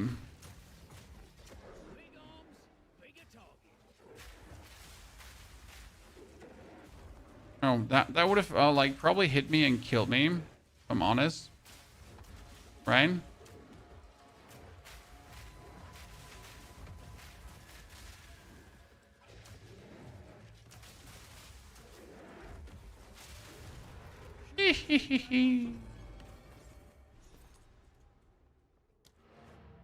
I like Nova Projectile and Flash Grenade to help with some closer encounters with Merc. I never liked Nova Projectiles because you usually throw your grenades exactly what you want them to be. With Nova Projectiles, you're pretty much running around and your grenades are going all the way around you, which is not necessarily terrible, but it's also not as useful as just simply shooting your grenades where you want them to be. Right? That's usually, like, I shoot them forward, right? I want them to be there. Okay, now we get weapon set point 2 for this. Weapon set point 1 for that. The other way around, actually. Still can't use them? No, I need one more level up, then we can use them. Nova projectile with gas grenades is with corrosion is great. Yeah, but same here. Most of your enemies are in front of you, right? I genuinely never understood the obsession with Nova projectile. That's my problem. Like I've seen people go for a Nova projectile explosive shot build. However, like if you're running through a map, like you're pretty much shooting your explosive shot always ahead of you, so always everything dies ahead of you. Which means if you use Nova projectiles, you're gonna shoot in another X directions where you don't do any damage and where no one is. I mean, unless you just dive bomb into your opponents, which makes no sense because I can shoot on this distance to kill people. So why would I have to dive bomb into my opponents? Adhesive nades is not bad, Dimitri, especially if you play cluster. Cluster with adhesive grenades allows you to have them pretty much explode where you want them to explode. Ow, I got frozen. And not explode them where they might bounce to. Right? Krugovich, thank you for the 38 months of support, Krugovich. Welcome back. 79 in total. Jeez. Yeah, so with adhesive grenades, you can have your cluster grenades finally land where you want them to land. And that's what they usually don't do.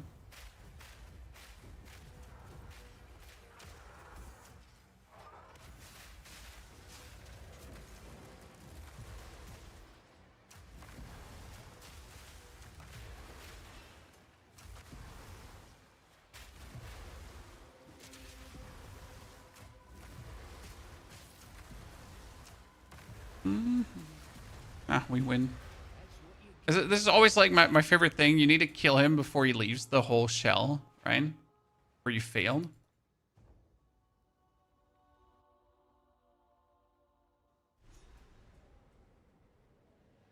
I'm freezing my ass off up here.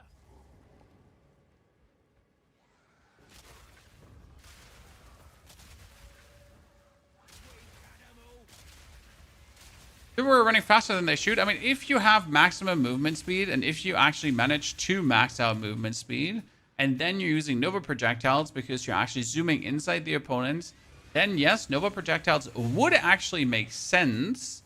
However, most people that saw the Nova projectile build, I can heavily assure you, never actually maxed out movement speed and still played Nova projectiles and might have wondered why their damage is actually worse. Which is like, understand what you're able to do yourself before you just blindly copy a build, right?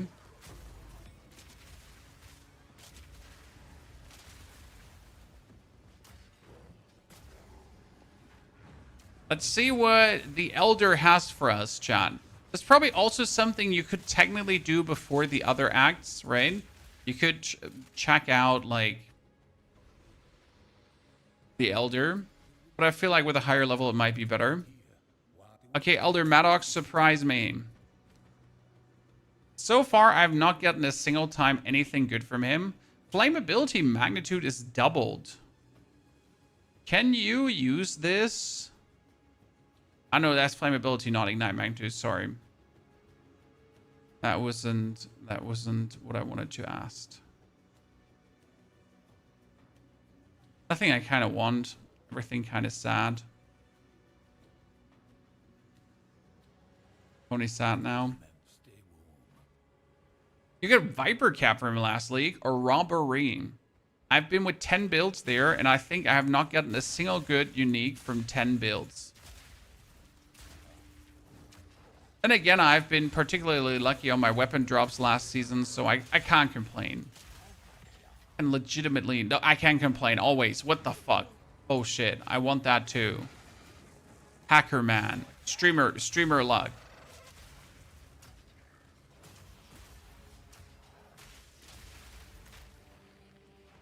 Obviously. Prepare for Headhunter in 04 now. Honestly, like you don't even need those items to max out, like to have a good build. Right? I know items like Headhunter exist and the Viper command and all that kind of stuff, but it's not like you actually need them for your build. Right? It's more like if you have them, you're stronger, but you could already kill everything without.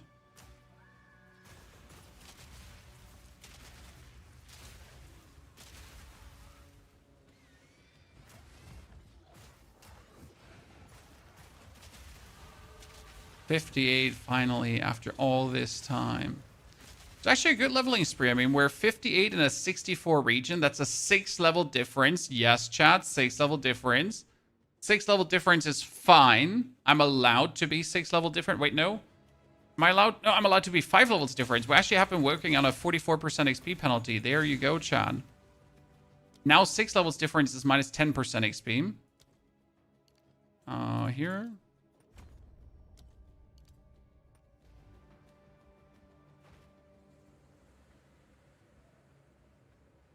Seven levels difference before with minus 44%. There you go. We didn't actually pay attention. Should have farmed a level somewhere. Because now we're here. This is 64 region again, so 6 level difference is fine. With minus 10%. I've been liking the ring that allows to shatter chilled enemies. Porcelain, or however you pronounce it. Porcelain. Don't ask me how to pronounce that. I don't know. Dennis, thank you for the Prime subscription. Dennis, very kind of you.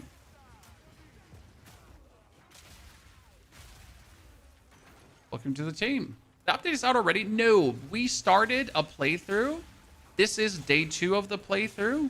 The explicit idea behind the playthrough is I'm going to timestamp mark every single zone in this playthrough, and I've been trying to go as efficient through every single zone.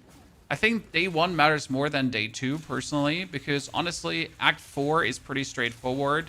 The Interlude Acts are also pretty straightforward.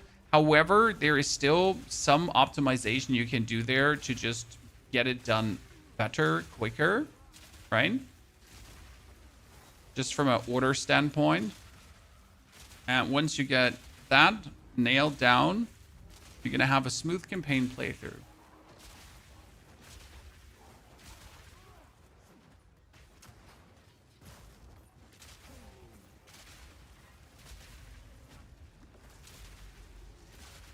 Oh god, I made a mistake. Come on, I don't want to slow down. Heal, pony, heal.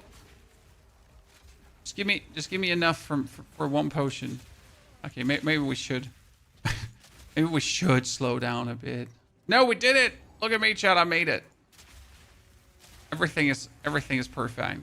No one was hurt during the recording of this game.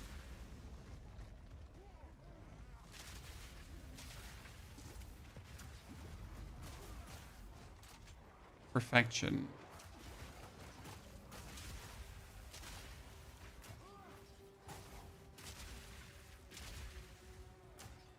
Boop.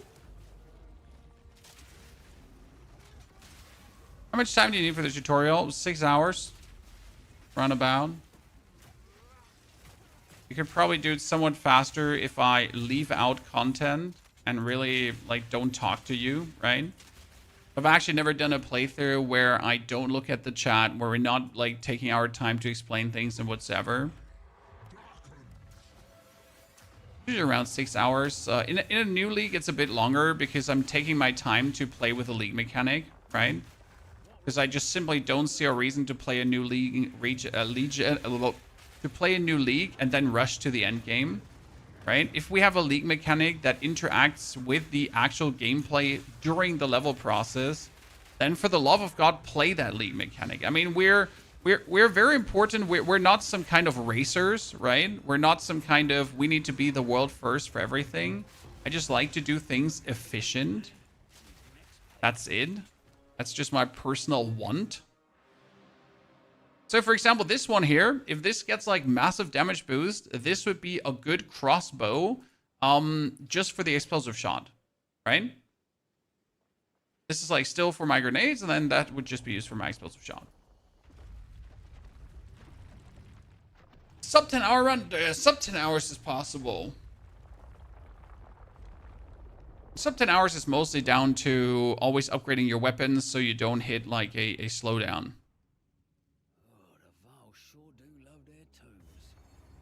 Okay, let's teleport to get some cool upgrades or not.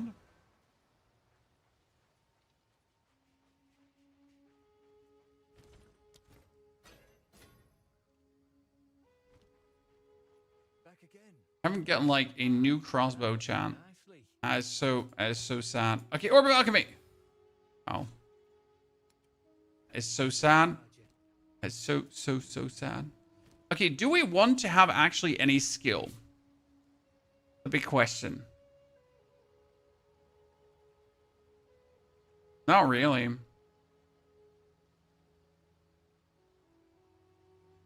I mean, the only thing you can work with is getting yourself Mirage Archer, and then you socket something in that as you just roll and jump around, right? But also not really like.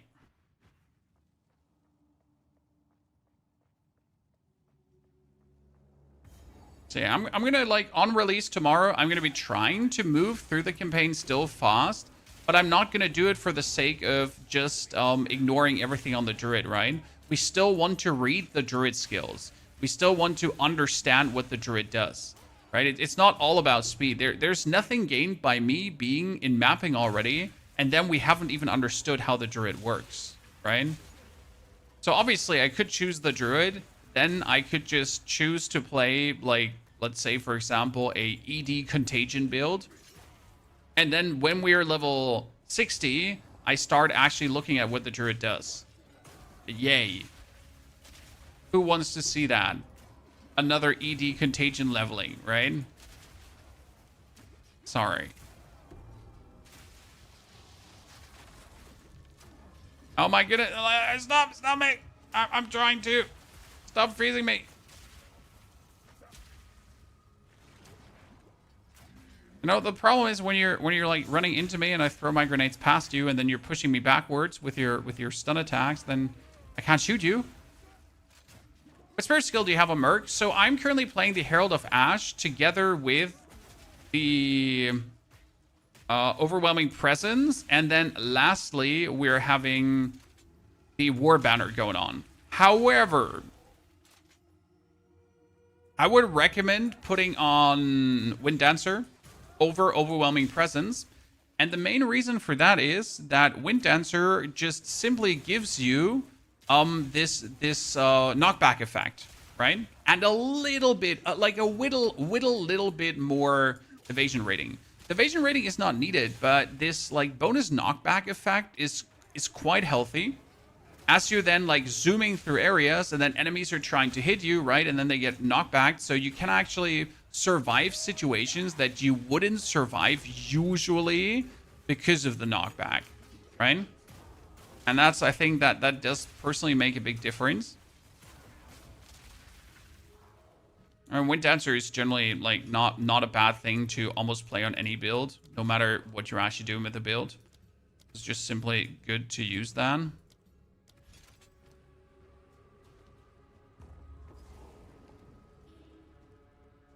I want to try Banner, but it seems complicated. No. Banners are super simple. They need glory, and glory is gained by whatever condition the banner has. For example, my banner currently has the condition. Generates 100% of monster power as glory for this skill on hitting with an attack. So I simply have to hit enemies with attacks, and then I generate glory. So I throw my grenades are hitting, I put the banner down right here, boom. Now I get bonus attack speed, bonus attack damage, bonus attack everything, and I can just spam them away. Congratulations, we're winning, right? That was it. That was the whole fight against the priests. Ta-da, GG. And I could put the banner down again because I hit them so many times, right? Now the advantage with the Tactician is, the Tactician says you can have as many banners as you want, which is obviously pretty fucking fire if you think about it, right? Let's assume like you have the War Banner, but then you also play the Dread Banner. So the War Banner, for example, gives you obviously the bonus attack damage, bonus attack speed. The Defiance Banner would give you more defense and movement speed. So you could put on duration on these, and then you just put two of them out, get some glory generation, and just have your enemies just drowning in banners. It's not bad. Surprisingly efficient. Okay, that was it, chat. We did it. Whee! Very nifty little playthrough. I think we're sitting here in total now at 6 hours and 50. Realistically, There's a good way how we did the Interlude Act. So again, kill her, activate the waypoint, go to Act 2, get the ring and the amulet, get the 5% bonus XP, finish it, go to Act 1, wrap up Act 1, then wrap up Act 3. Pretty decent.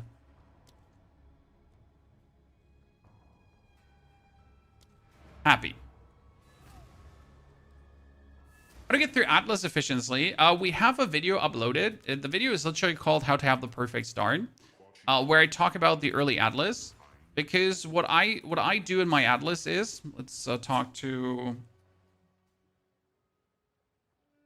here. Let's go on the other character. So for me, so on every single playthrough I've done so far, especially because of how the crafting works, okay? What I like to do in the Atlas is I like to spend my first points on the Jinn Berea. Because these Bereas you can sell on trade, right?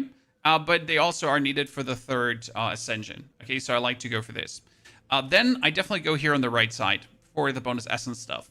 Because that is more essence, more essence, more essence, more essence, right? This is actually amazing. And you have like the chance that monsters are partially having like only like perfect essences. Like the essence stuff is just mental, honestly. I love that. Because with the essence stuff, you're more or less guaranteed to, down the line, have like a lot, like you want to obviously have Essence of Abrasion, right? Because Essence of Abrasion allows you to make killer weapons. Therefore, go for all the essence stuff.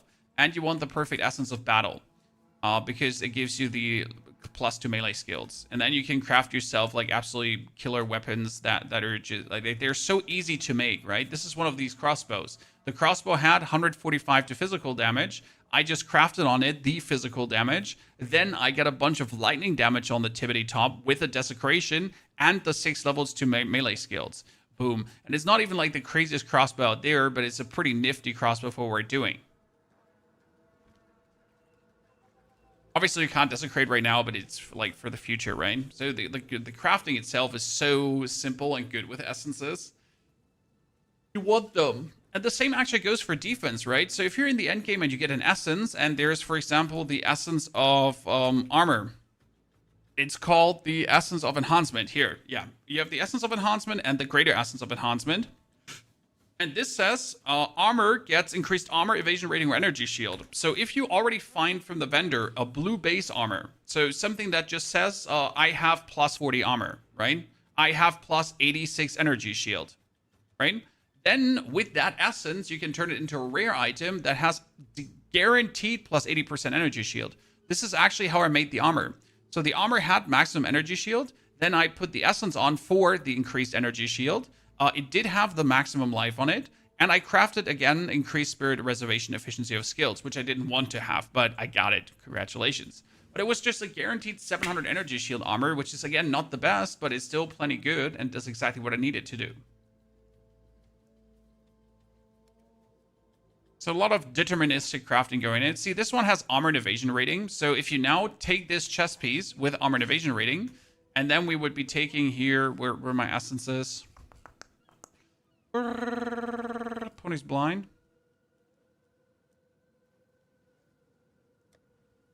So then we take a essence of defense.